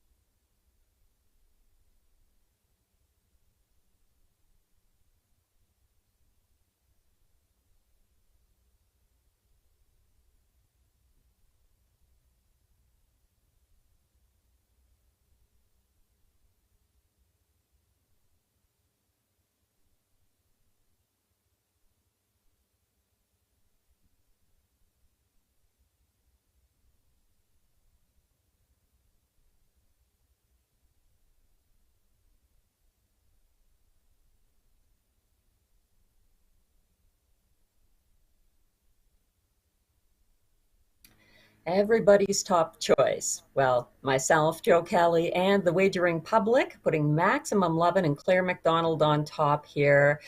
He's the 4-5 top choice at the moment, and why might that be? Well, he leaves stakes competition for the first time since July 29th. He did have 2 stakes wins at Charlottetown since then, and he's the field's fastest 2022 winner.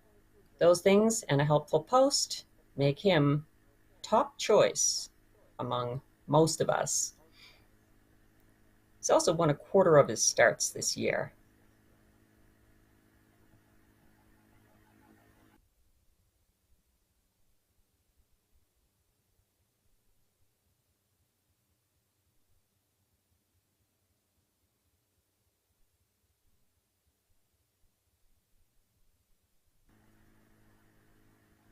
And now on your screen is Chick McGuire, who is a horse who is often hard on himself. He's often had tough post positions.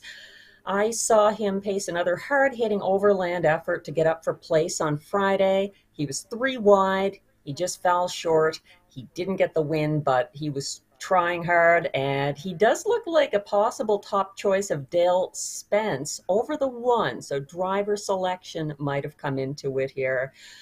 Chick McGuire and Dale Spence, I like them for place. I stand corrected. I like them for show, that is. But place is possible. They did just have that place finish.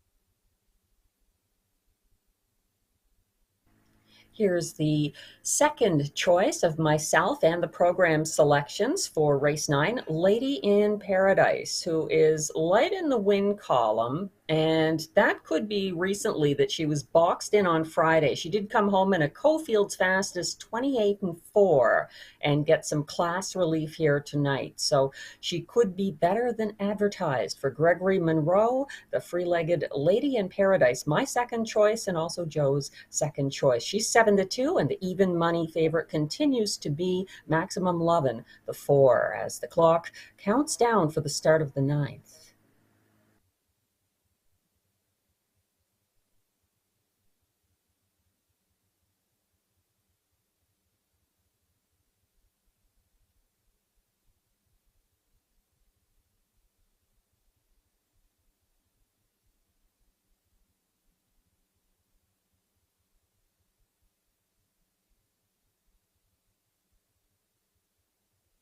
From the rail, E.R. Quinn has Mark Campbell driving. He's the program selection's third choice, the show selection.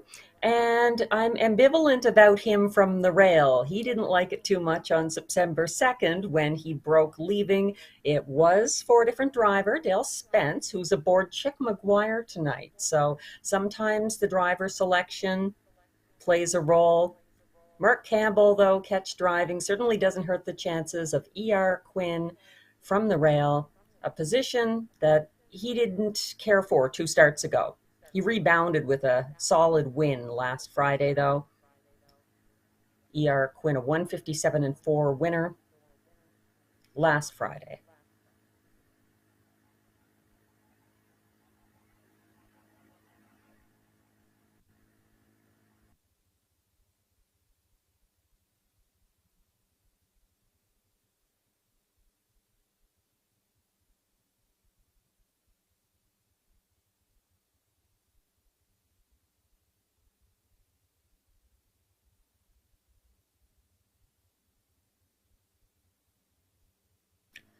And what can you say is on your screen as the horses get ready for the start of the 9th. It's always a tough post position.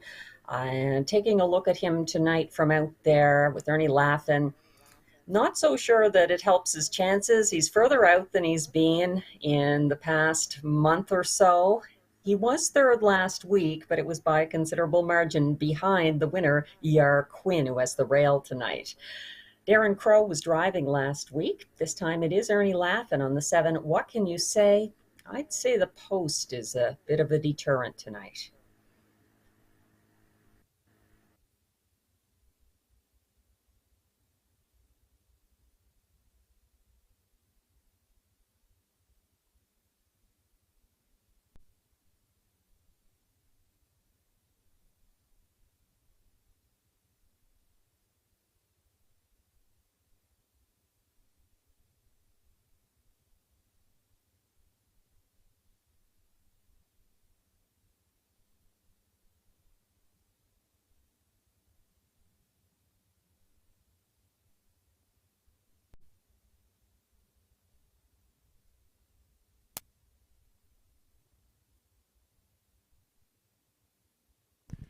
It's post time for the 9th race. Home Hardware Building Center starting gate is moving.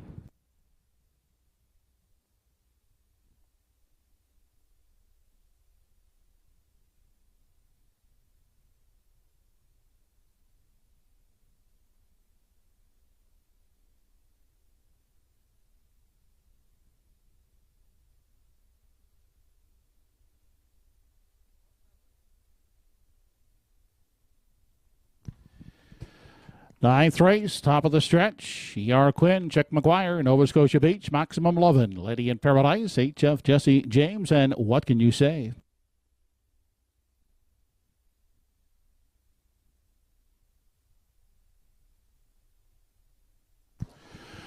They're off and pacing away quickly. That's Nova Scotia Beach. And at the rail is E.R. Quinn. And up on the outside, Maximum Lovin' is away third. Caught wide in 4. That's HF Jesse James coming away in the 5 spot. That's Lady in Paradise. They move by the 8th into the backstretch on their way to the opening quarter. Out front, they're led by Nova Scotia Beach. Out there by 2. Maximum Lovin' is the pocket sitter. And E.R. Quinn looks at it from 3. Next in line out of 4, HF Jesse James. Pacing along in 5. That's Chick McGuire. Then back to Lady in Paradise. And sitting at the back of the field is What Can You Say? Single file as the field heads on over to the 3/8. 29 and a 5th was the opening quarter. And they're led up front by Nova Scotia Beach. Out there a length and a half on Maximum Lovin'. Now to the outside, here comes E.R. Quinn advancing first over as they swing off the turn and travel on through the stretch, approaching the half. It's Nova Scotia Beach on top, outside, and attacking first over is E.R. Quinn in the pocket. Maximum Lovin' out second over now. HF Jesse James in 4. Back there, Chick McGuire is still sitting at the rail in a 5. Then the 6th one as they continue out of the backstretch is Lady in Paradise, and the trailer is What Can You Say on their way to 3/4. The half was 59 and 1. On the outside, E.R. Quinn looking to wrestle the lead away from Nova Scotia Beach as they race on down the backstretch for the final time. And E.R. Quinn has taken over the lead. Nova Scotia Beach now second, uncovered. HF Jesse James is third. On the inside, a trap. Maximum Lovin' is 4th. Outside in 5, that is Chick McGuire. Then to the outside from 6 goes Lady in Paradise. They race on to the 7/8. 128 and 1 was the 3/4. They swing off the turn with E.R. Quinn out there by 4. Outside and a second is HF Jesse James. Wide now from 3 is Chick McGuire. On down the stretch they come. It's E.R. Quinn, and E.R. Quinn will win it here in the 9th race, finishing a second. That is HF Jesse James. Chick McGuire trying to hold off Maximum Lovin' in the passing lane for third. Modded 157 and 3/5.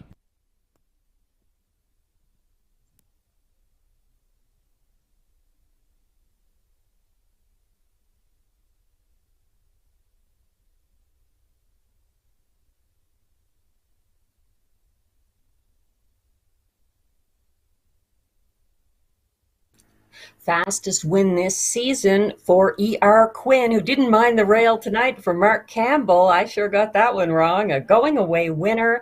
And he opened up over a strong HF Jesse James, and Chick McGuire gets up for show. 157 and 3, fastest win this season for E.R. Quinn.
Ninth race winner now back in victory lane, E.R. Quinn, 10-year-old bay-gullet son of Total Truth.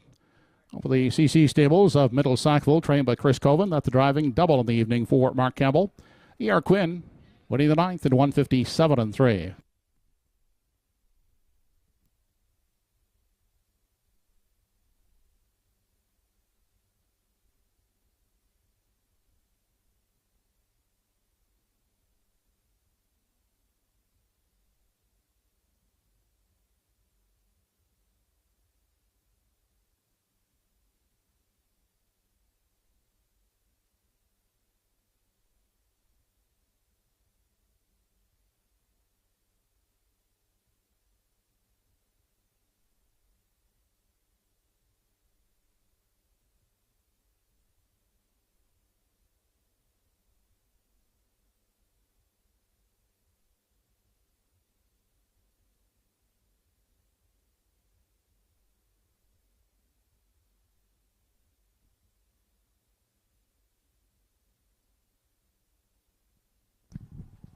Ninth race is official. 1 E.R. Quinn, the winner. 2 Chick McGuire, third. 3 Nova Scotia Beach, 6. 4 Maximum Love in fourth. 5 Lady in Paradise, fifth. 6 H.F. Jesse James, second. And 7 What Can You Say, fourth. Seventh. Fractions 29-1, 59-1, 128-1, odd and 157-3. Top down 1-3-6-4, 5-2-7. Ninth race triactors paid in the 1-6 all combinations, $269.20. The exactor on the 1 all combinations, $13 even. 10th race up next, no changes in race 10. Only 8 minutes to post.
Truro track crew keeping things very fast there tonight. Another sharp mile. That was a good one for E.R. Quinn. Generous price, and congratulations to Chris Coven on E.R. Quinn's win there.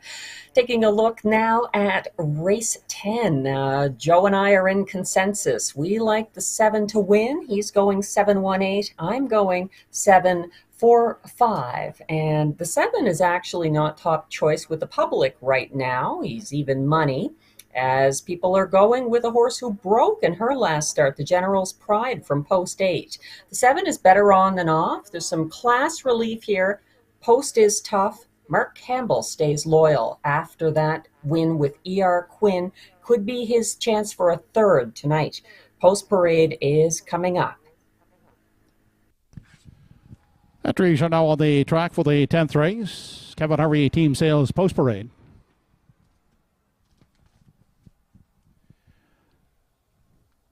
Number 1 is Camco Willow, owned by Pam Moore, with Paul Angel driving.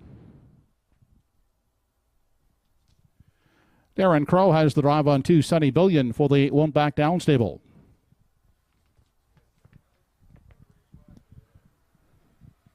Kurt and Bria Harper share ownership of number 3 Stars Above, with Ernie Laffin at the lines.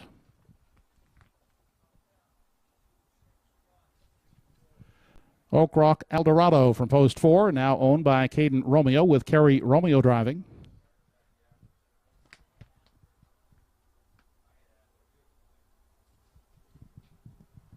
Robert Laffin will guide from post 5 Art Sleek, owned by David and Diane Settle.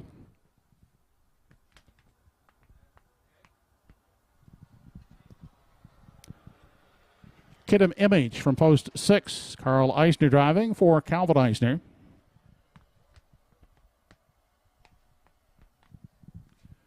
Number 7 on the field is Better On Than Off, owned by Ratchford Stable NS with Mark Campbell aboard. And the General's Pride from post 8. Dale Spence will drive for Andrea Renison and Nick Fleming. 10th race post time is in 5 minutes.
Shared top choice pick for myself in the program selections here is the Ratchford Stables Better On Than Off. Despite post 7, I think this one has a good shot here for Mark Campbell.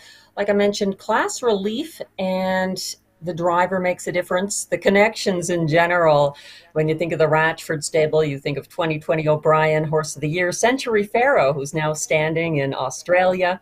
And you look at this guy and Better On Than Off, coming in off a non-stakes victory as a winning favorite on the front end, going away, and a blowout qualifier on September 2nd, 13 open lengths. So Better On Than Off, to me, is better on the top of your ticket tonight.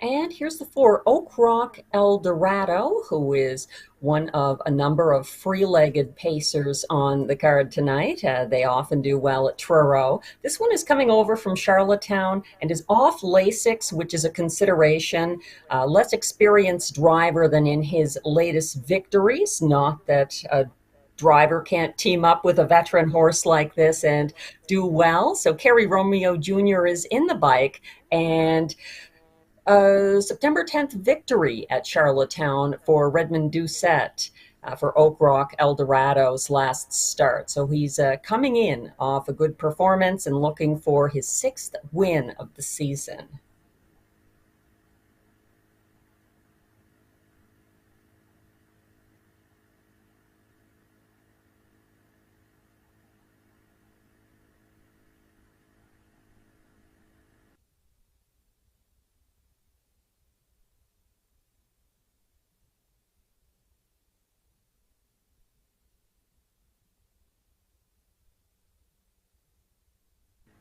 Art Sleek is a bit of an outsider choice who I like based on her trip last week. She's no tickets sold to win, so if you agree with me, you might want to splurge there. She's my choice to show based on the class advantage of some others, but she was parked to a 27-3 opening quarter and the remainder of the mile as a beaten fave on Friday here. She is up in class. That's the disadvantage with Art Sleek for Robert Laffin.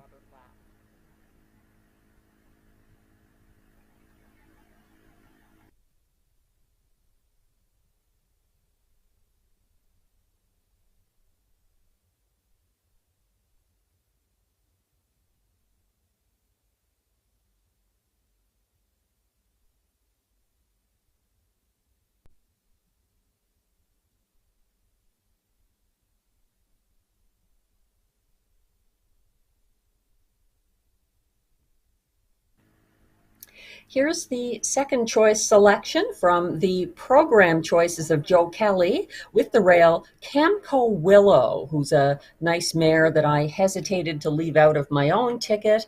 And this one has Paul Langell aboard for Pam Moore. She's coming in after a second place finish to E.R. Quinn, who just showed his fine form by winning in a seasonal fastest in the last race. Camco Willow, I think, faces some tougher rivals here, but she does have a good post, as she did last week, and she's pacing some quick miles here at Truro.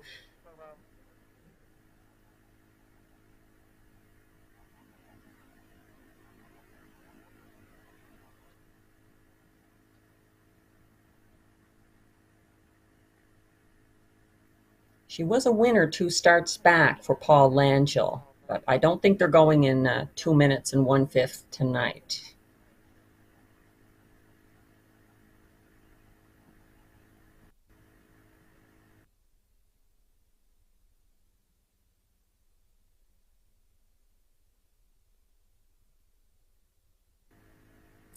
Now on your screen is the 3. That is Stars Above for Ernie Laffin. Just one win this season, somewhat lightly raced compared to rivals. This is the 8th start of the year and a 202-3 victory earlier this season at Truro that took place back on July 15th. So a bit of a vacation in August for classy veteran Stars Above, and not a top choice of myself or the program selections this week.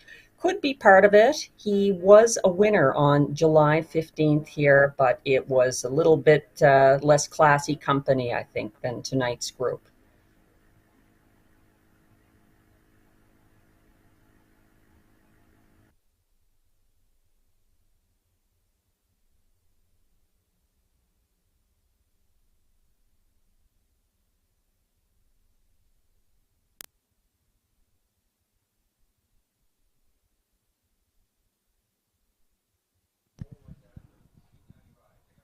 Home Hardware Building Center starting gate. Now moving up for the 10th race. It's post time.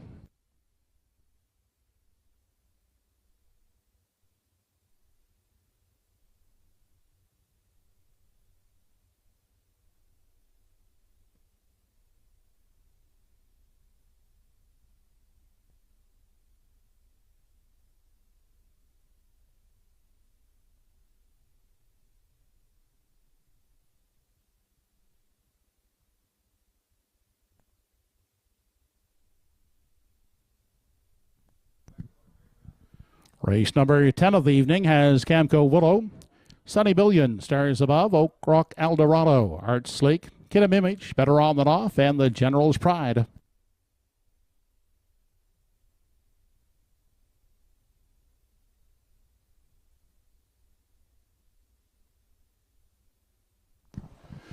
We're off and pacing with Stars Above away alertly. Camco Willow charging out at the rail into the turn. Camco Willow emerging with the top spot as ahead by the opening 8th. Stars Above will sit the pocket, getting away 3rd. That's Oak Rock Eldorado.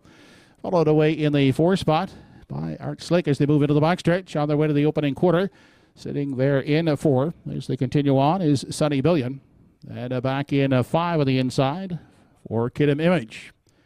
Then we go back to Art Slick, followed in 7th by Better On Than Off, and trailing the field is the General's Pride. They race now on to the 3/8. Up front, Camco Willow is setting the early tempo out there by a length and a half on Stars Above. Another gap of 2.5 lengths. Back in 3 as they round the top turn to Oak Rock Eldorado. 28-4 was the opening quarter. They travel up past the midway point. Camco Willow unchallenged on the front end, maintaining that length and a half lead on the pocket sitter. Stars Above. Oak Rock Eldorado is 3rd. First over now comes Kidham Image from 4. Staying in at the rail is Sunny Billion from 5, taking the toe on the outside. Better On Than Off is moving up second over in 6. Onto the backside. Final time, the half 59-1 on their way to 3/4. And Camco Willow opening up in the front, drawing clear now by 3. Stars Above is still holding second over 3 wide now. Here comes Better On Than Off, trying to reel in Camco Willow as they head to the 7/8. Better On Than Off moves up 3 high into second. They race to the 7/8. Camco Willow out there by 3. Better On Than Off endeavoring to close the gap second. Stars Above is still there at the rail in 3. Kid Image stall to the outside 4th. Off the turn into the lane now. Final time 1:29 and 1/3. They're led home by Camco Willow. Better On Than Off on the outside, gaining ground, but it is Camco Willow to win the 10th. Second, Better On Than Off, and closing up for 3rd. That is the General's Pride. Out at 1:58 and 1/5.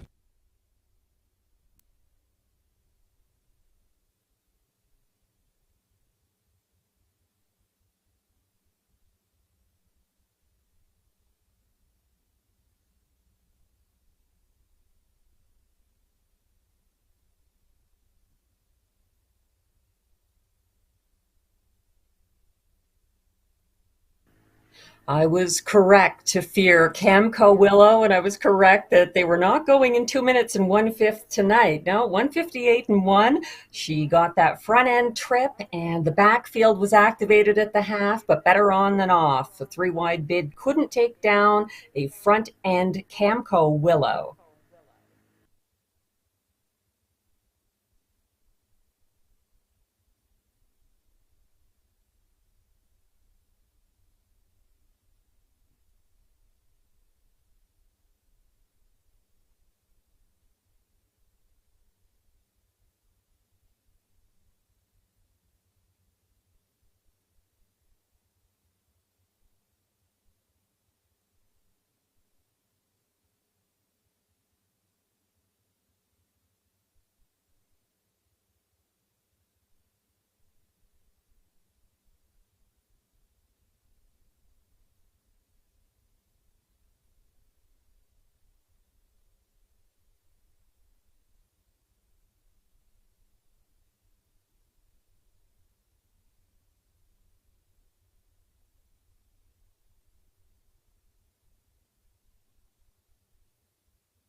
Back in Victory Lane was the 10th race winner, one Camco Willow, 7-year-old mare by West Wardo Hanover. Owned and trained by Pam Moore of Truro. Paul Angel's second winner on the program, Camco Willow in 1:58 and 1/5.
Here, so they finished in the 10th race. One Camco Willow was the winner. 2 Sunny Billion 6th. 3 Stars Above 5th. 4 Oak Rock Eldorado 4th. 5 Art Sleek was 8th. 6, Kinnamimich 7. 7 better on than off second. 8, the General's Pride third. 28-4 the quarter, half 59-1, 3 quarters in 129-1, the mile in 158-1. Top down, your card is 165-48723. 10th race try, 178, returned 82.20. 1-7 exactor, $22 even.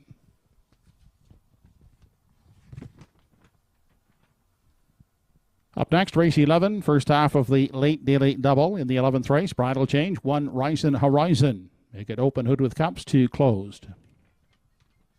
No changes in the 12th race. Post time for race 11 in less than 9 minutes.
Field for race 11, now entering the track for the Kevin Harvey Team Sales Post Parade.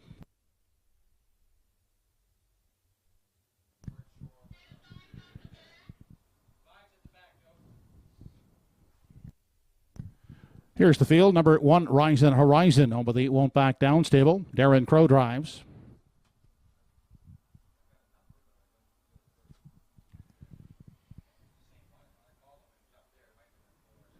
Cameron McCacken, the owner of number 2, Dusty Lane Sebastian. Ernie Laffin at the controls.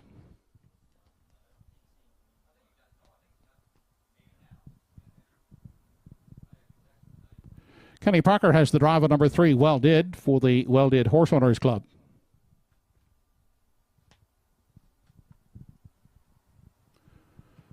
Good Friday 3 from post 4, owned by Debbie Ellis, driven by Dale Spence.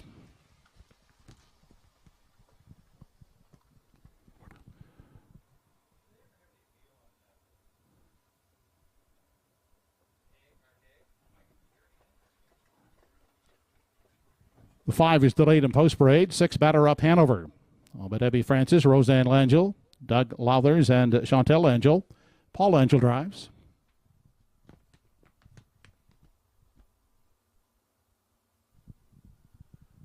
Jean P. and Jean R. Bellevaux, the co-owners of 7 Frontier Cruise, with Mark Campbell in charge.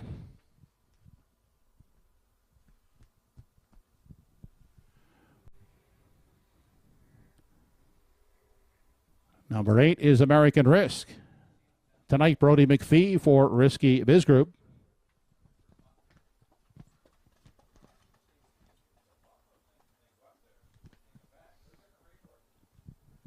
Now on parade is the 5 Privilege. Miles Heffernan will catch drive for Aiden Farish and all 4 Fun Stable. Post time for the 11th in 5 minutes.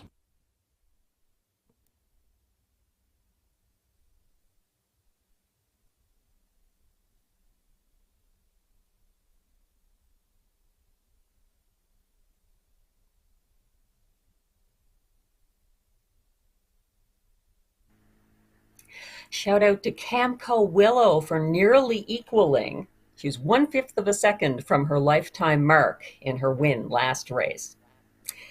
Moving on, this is American Risk from the 8-hole. He's still a popular 4-5 choice here. He's my top choice. He sacrificed with an unexpected blast to the front in a 27 flat opening quarter last Friday in Twinbee Tough Enough's track record Johnny Conroy Memorial.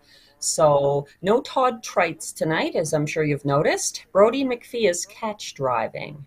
Tough post, but look what he did from post 6 in a very sharp mile, a track record mile here last week for the now absent 150-4 winner Twinbee Tough Enough.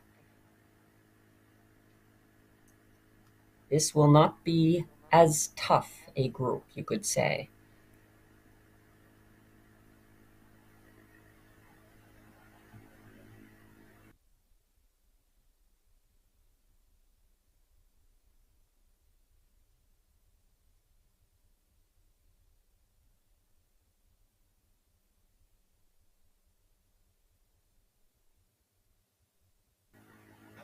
After an excellent drive with a winning Camco Willow, the betting favorite has Paul Langell.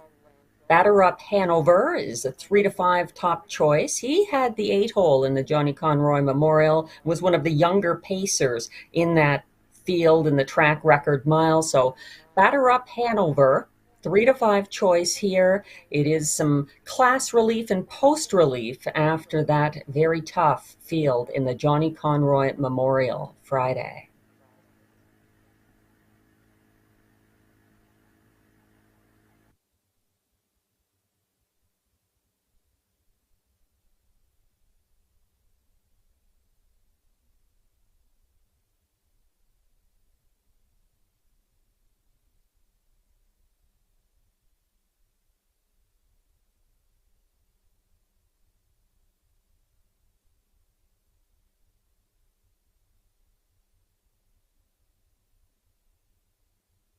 Dusty Lane Sebastian is now on your screen. He's won a quarter of his 16 seasonal starts, and he is facing some tough horses with tough posts. He has back-to-back wins here at Truro, and that's what I like about him. Ernie Laffin was aboard for the one on September 2nd when he went on the front end spree in 157-2, and then look what he dropped his time to last week, a lifetime best 155-4. So he's improving, and he could be strong enough to take on the top two here.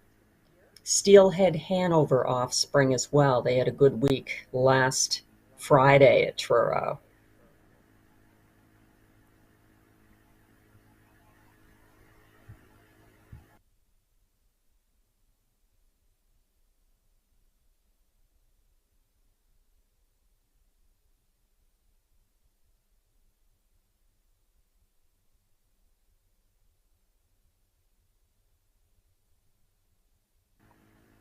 He was late to the post parade. He probably won't be late to the finish, though. That's the 5 Privilege, and he's coming in off a strong performance. Privilege was here last Friday. He was second by just a neck to Rusty Riley.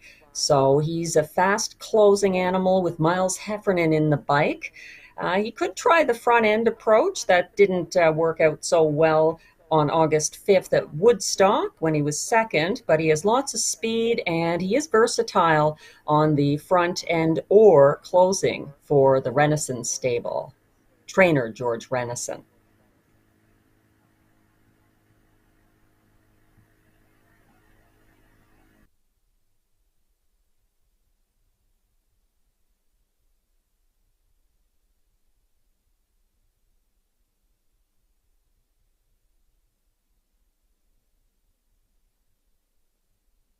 Well Did is one of the fractional horses based at Truro Raceway, and he's got a good post here tonight for Kenny Parker Jr. He set the pace from the rail last Friday for Gilles Berriot. Couldn't sustain his lead. He was third by a neck and a heartbreaker. Privilege just nosed him out, and Rusty Ryler, the winner there. So no Paul Langell with Well Did this week. He has changed mounts. Kenny Parker Jr. gets the catch drive, and they were sixth together from the 7 hole in their last start back on July 23rd together. Better post for the reunion of Kenny Parker Jr. and Well Did tonight.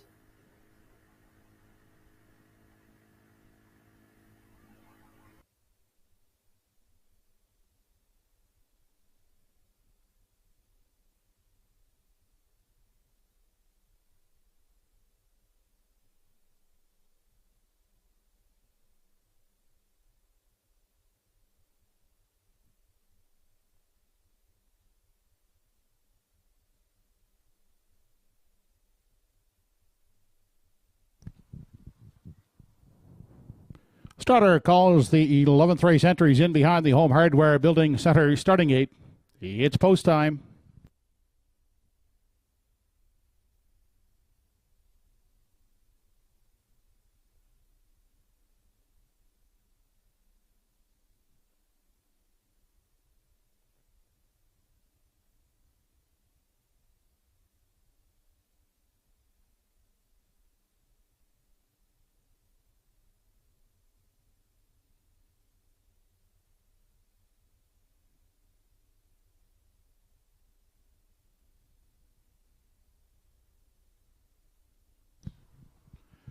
Race number 11 on the program has Rise and Horizon, Dusty Lane Sebastian, Well Did, Good Friday 3, Privilege, Batter Up Hanover, Frontier Cruise, and American Risk.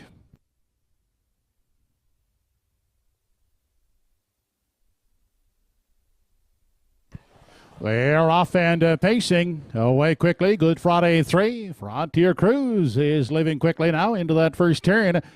That is Privilege, and Privilege drives out now looking to grab the lead. Will back off as Good Friday 3 has command as they enter the backstretch for the first time onto the opening quarter.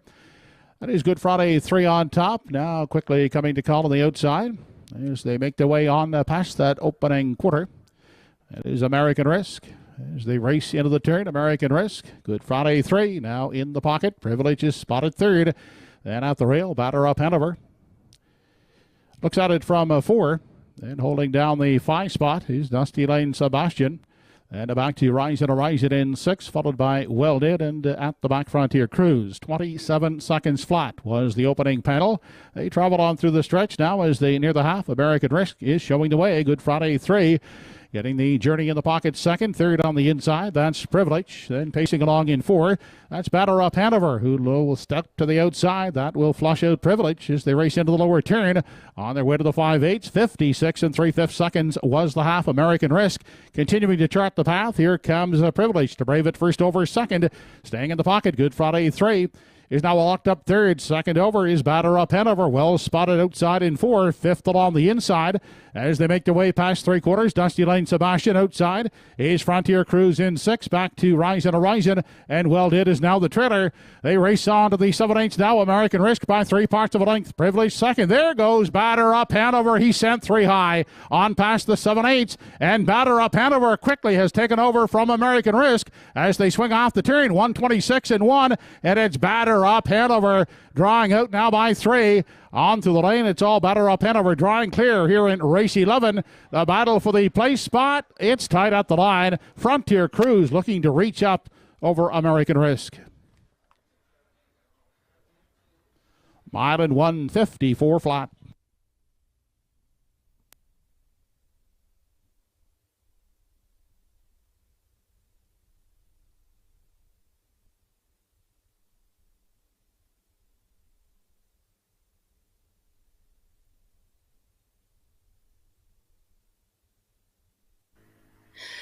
What a surprise.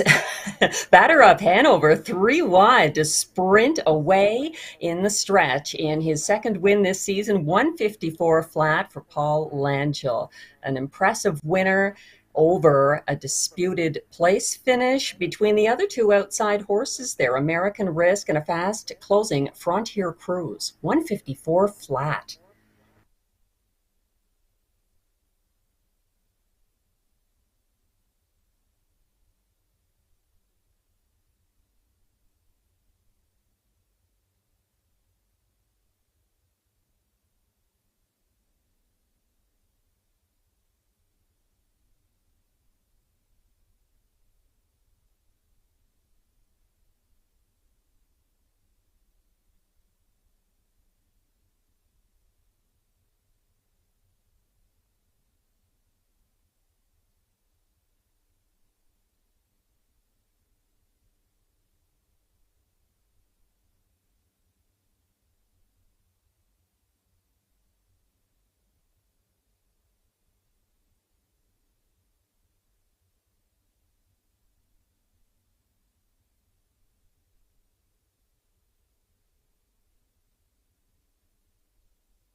Now back in victory lane, the 11th race winner, number 6, Batter Up Hanover.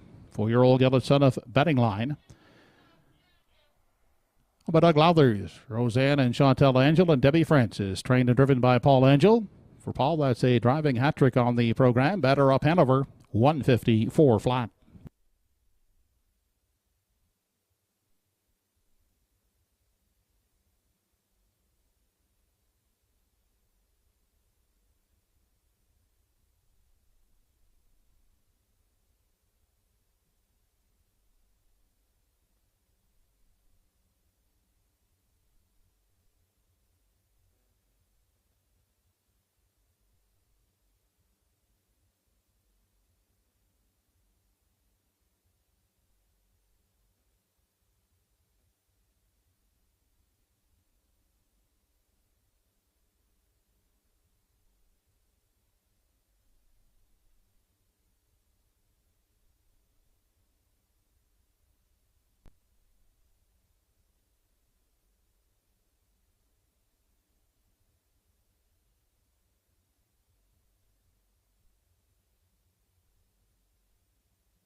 There is the 11th race rundown. 1 Rise and Horizon 7.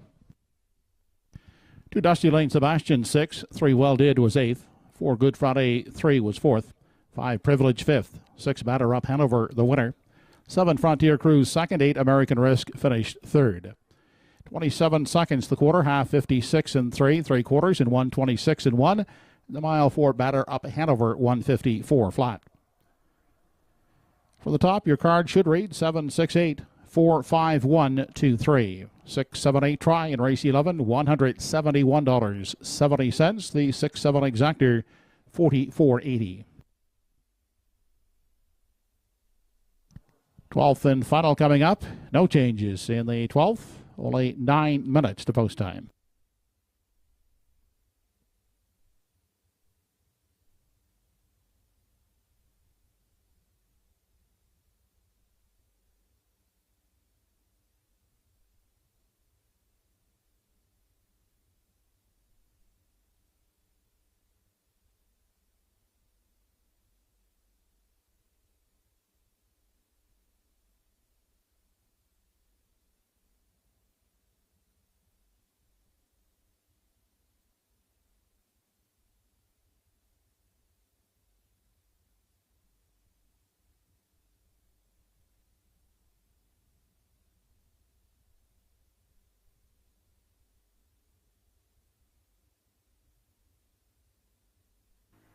And we're approaching the end of the card.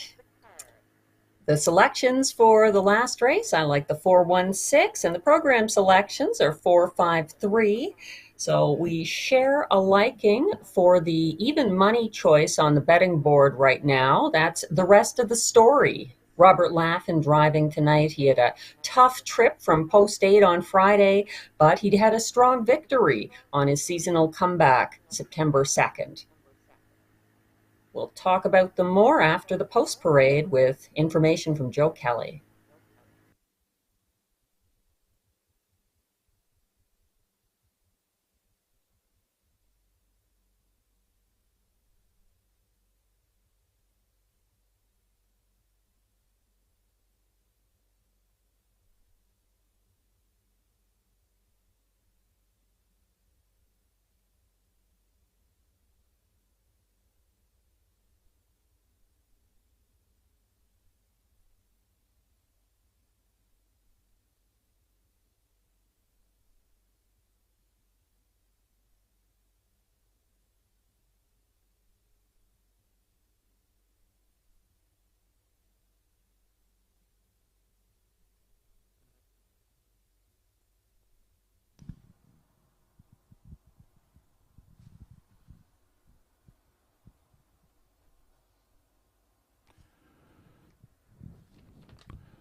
On the track are the starters in the 12th race, the final Kevin Harvey team sales post parade of the evening.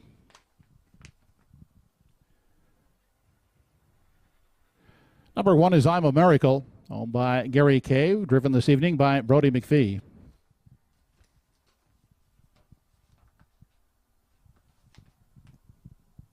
Paul Angel sits behind the 2 Perceptor, owned by Roseanne Langell.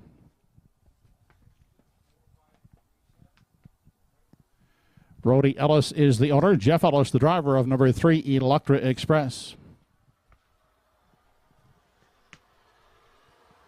Robert Laffin aboard for the rest of the story, owned by Michelle Patrickin.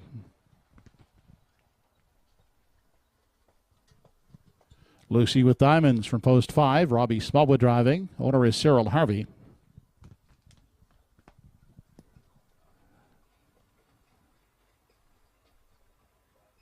Donna Wilson owns number 6, Reggie's Game, driven by Toby McDonald.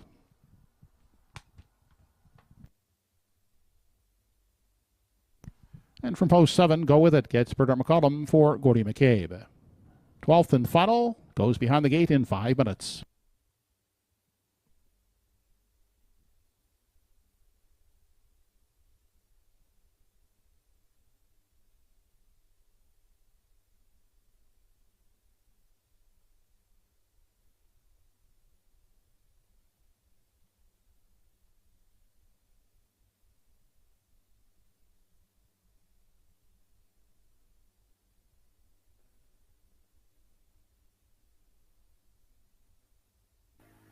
With race 12, the last of this card coming up, the rest of the story is the top choice of myself and Joe Kelly. And the rest of the story on him is that he had a very tough trip last week, and that isn't always a reason to pick them to win the subsequent week. However, he was a very strong winner prior to that on September 2nd here at his home track, Truro. And it's early in his comeback after a little vacation. So it's his 5th start of the year, and he's looking for win number 2 already. The rest of the story with Robert Laffin driving for Michelle Patrickin. And thanks, Michelle, for your messages about the broadcast.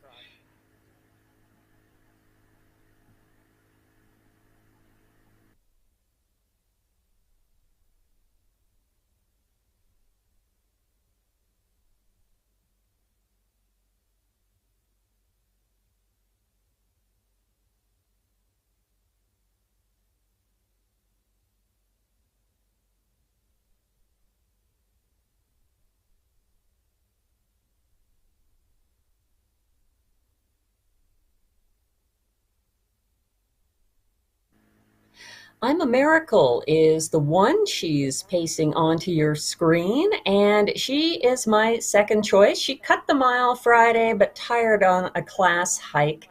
at the end of that mile. Brodie McPhee is catch driving. She's got the rail again, which she likes.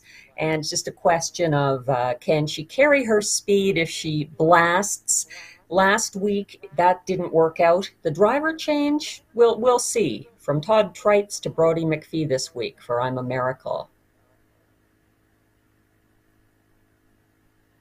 She's a high percentage winner, too, if you take a look. A quarter of her starts this season.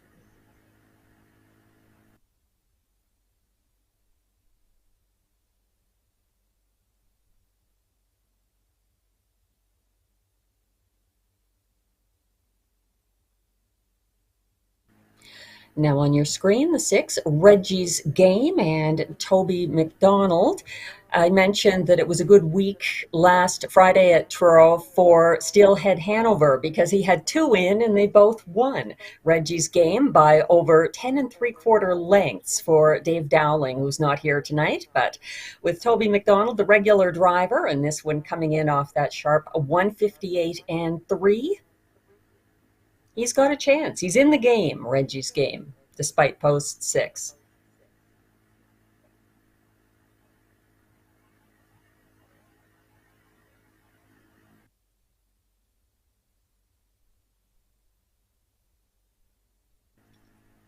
There goes the favorite. She's taking most of the wagering action. 6-5 top choice Electra Express, who is the third choice of Joe Kelly. He likes her for show. And Jeff Ellis driving. She's just got 1 win for the 10 seasonal starts. Good post position. And some back class to her as well. Electra Express. She's now 8 years old, the daughter of Western Paradise, one of the top ever maritime sires. The recent form just hasn't been to my liking, but the betting favorite, Electra Express.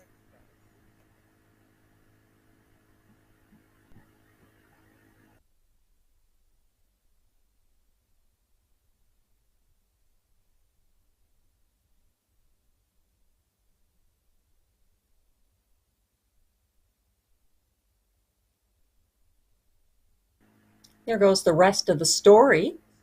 He's a nice priced 2-1 at the moment.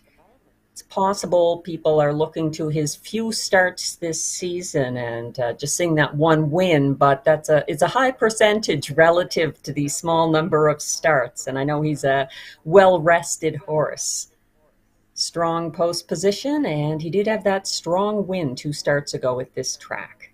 The rest of the story, my choice and Joe Kelly's in the program.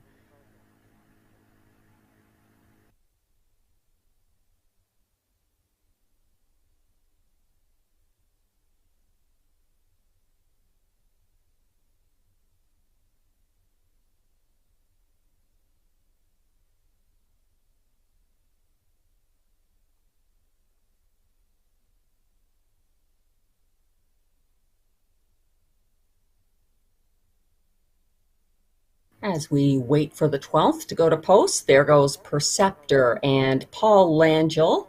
Paul having a strong night tonight as a trainer and driver. Perceptor, this season, just 1 win in the 15 starts. That happened for a different driver as well, with riders Matthew Renison aboard July 19th. That was an amateur driving event, I believe, or an up-and-coming drivers event. So Perceptor, just not quite where I'd like him to be against this group, pacing some 2-minute miles. I think they're possibly going to go faster here. Ready for the 12th.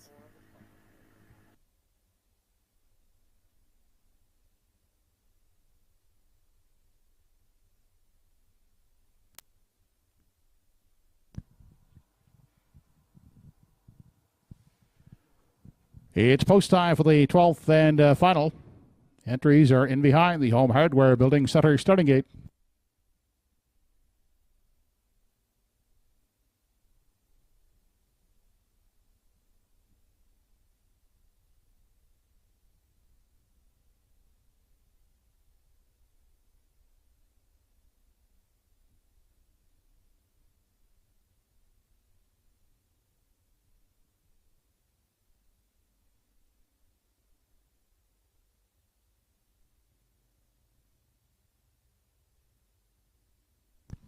12th and final top of the stretch. I'm a Miracle, Preceptor, Electra Express. The rest of the story. Lucy with Diamonds, Reggie's Game, and Go With It.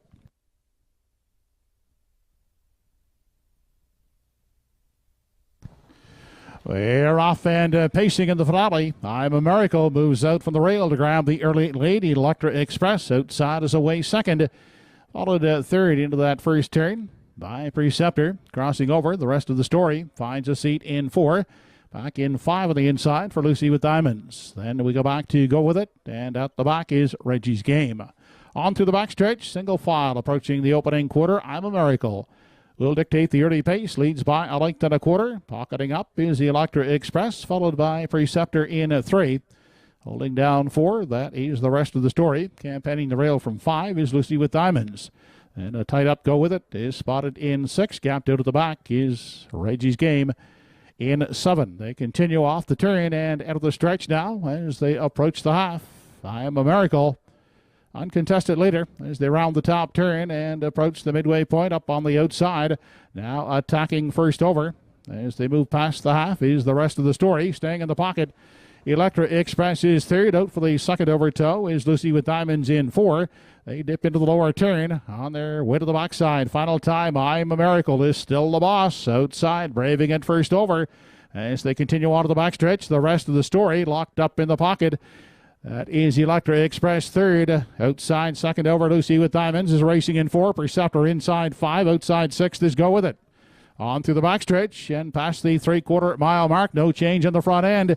It's still I'm a Miracle, a half a length lead. The rest of the story outside second, Electra Express. Desperate for room at the rail in 3. Outside and racing in 4. That is Lucy with Diamonds. They make their way past the 7/8 and off the top turn, led home by I'm a Miracle. Outside second, the rest of the story inside and awaiting the passing lane, Electra Express. On through the stretch they come. It's still I'm a Miracle. The rest of the story outside, late move from number 5, Lucy with Diamonds, but I'm a Miracle will take the finale. Closing up for second, Lucy with Diamonds. The rest of the story gets the show spot.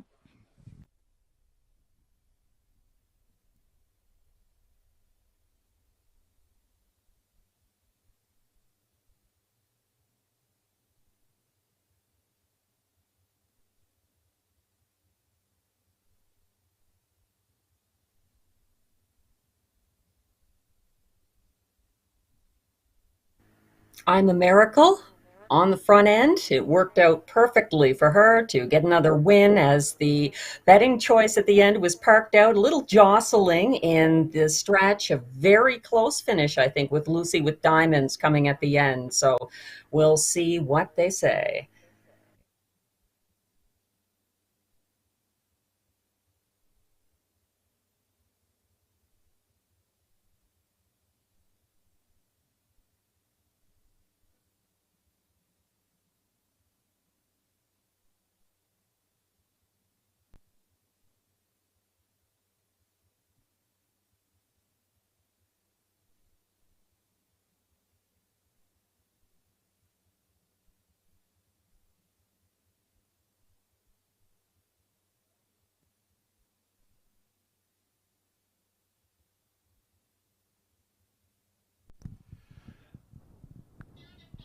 Judges have an inquiry underway here in the 12th race. Looking at the stretch drive involving 3 Electra Express and 4 the rest of the story. Judges inquiry in the 12th into the stretch drive.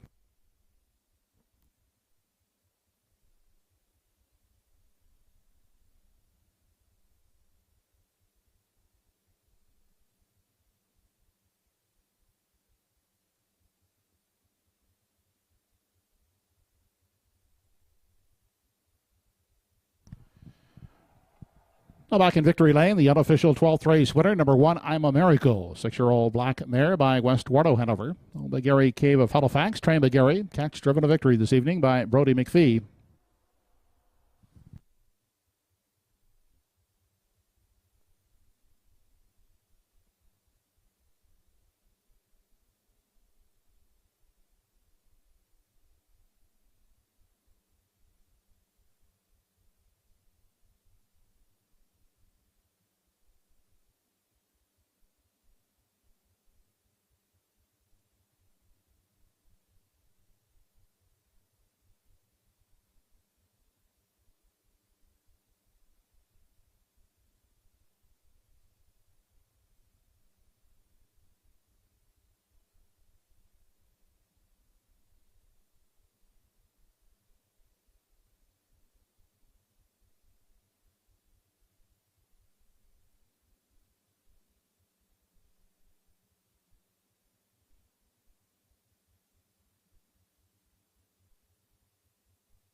As a result of the inquiry in the 12th race, judges have determined that the 3 Electric Express was bearing out of the stretch and struck the wheel of 4 the rest of the story.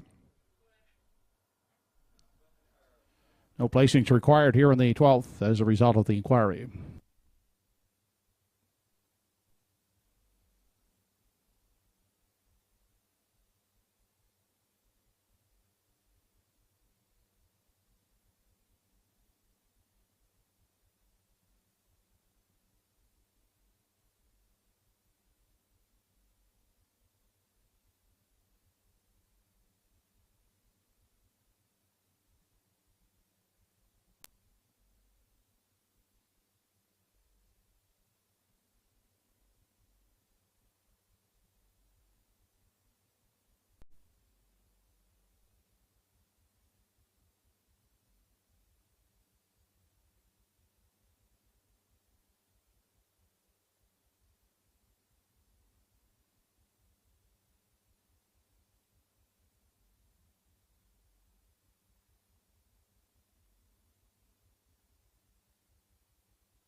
Race 12 is official. 1, I'm a Miracle, the winner. 2, Preceptor, 4th.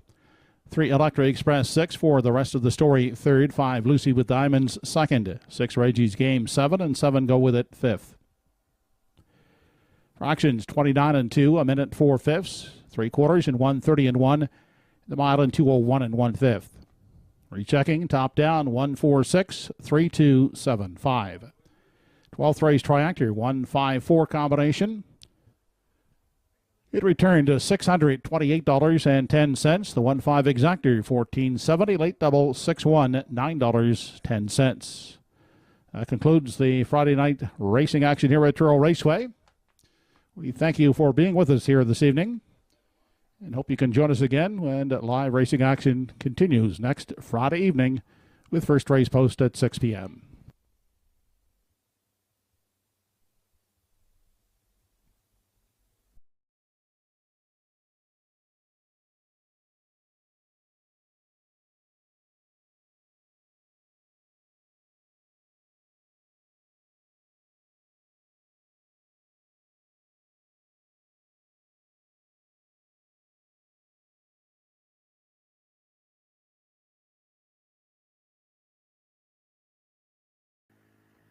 A scramble in the stretch there for some, not for I'm a Miracle, a front-end winner again. Lucy with Diamonds charging hard at the end. She'll be one to watch next week. And it's important to point out the new track record set tonight for 2-year-old pacing fillies in the second of 2 divisions of the Phil Pinckney Memorial. Redland Bethany Jean winning for trainer Tom Weatherby, driver Brody McPhee, owner Redland Farms of Bible Hill, and this filly was bred by Arnold Hagen of Bible Hill. So congratulations on that 154-4 victory, a new Truro track record set tonight by Redland Bethany Jean in the Phil Pinckney Memorial. Thanks for tuning in. Thank you to Truro Raceway and Universum Media for having me aboard. Chat with you next Friday. Happy handicapping. I'm Melissa Keith.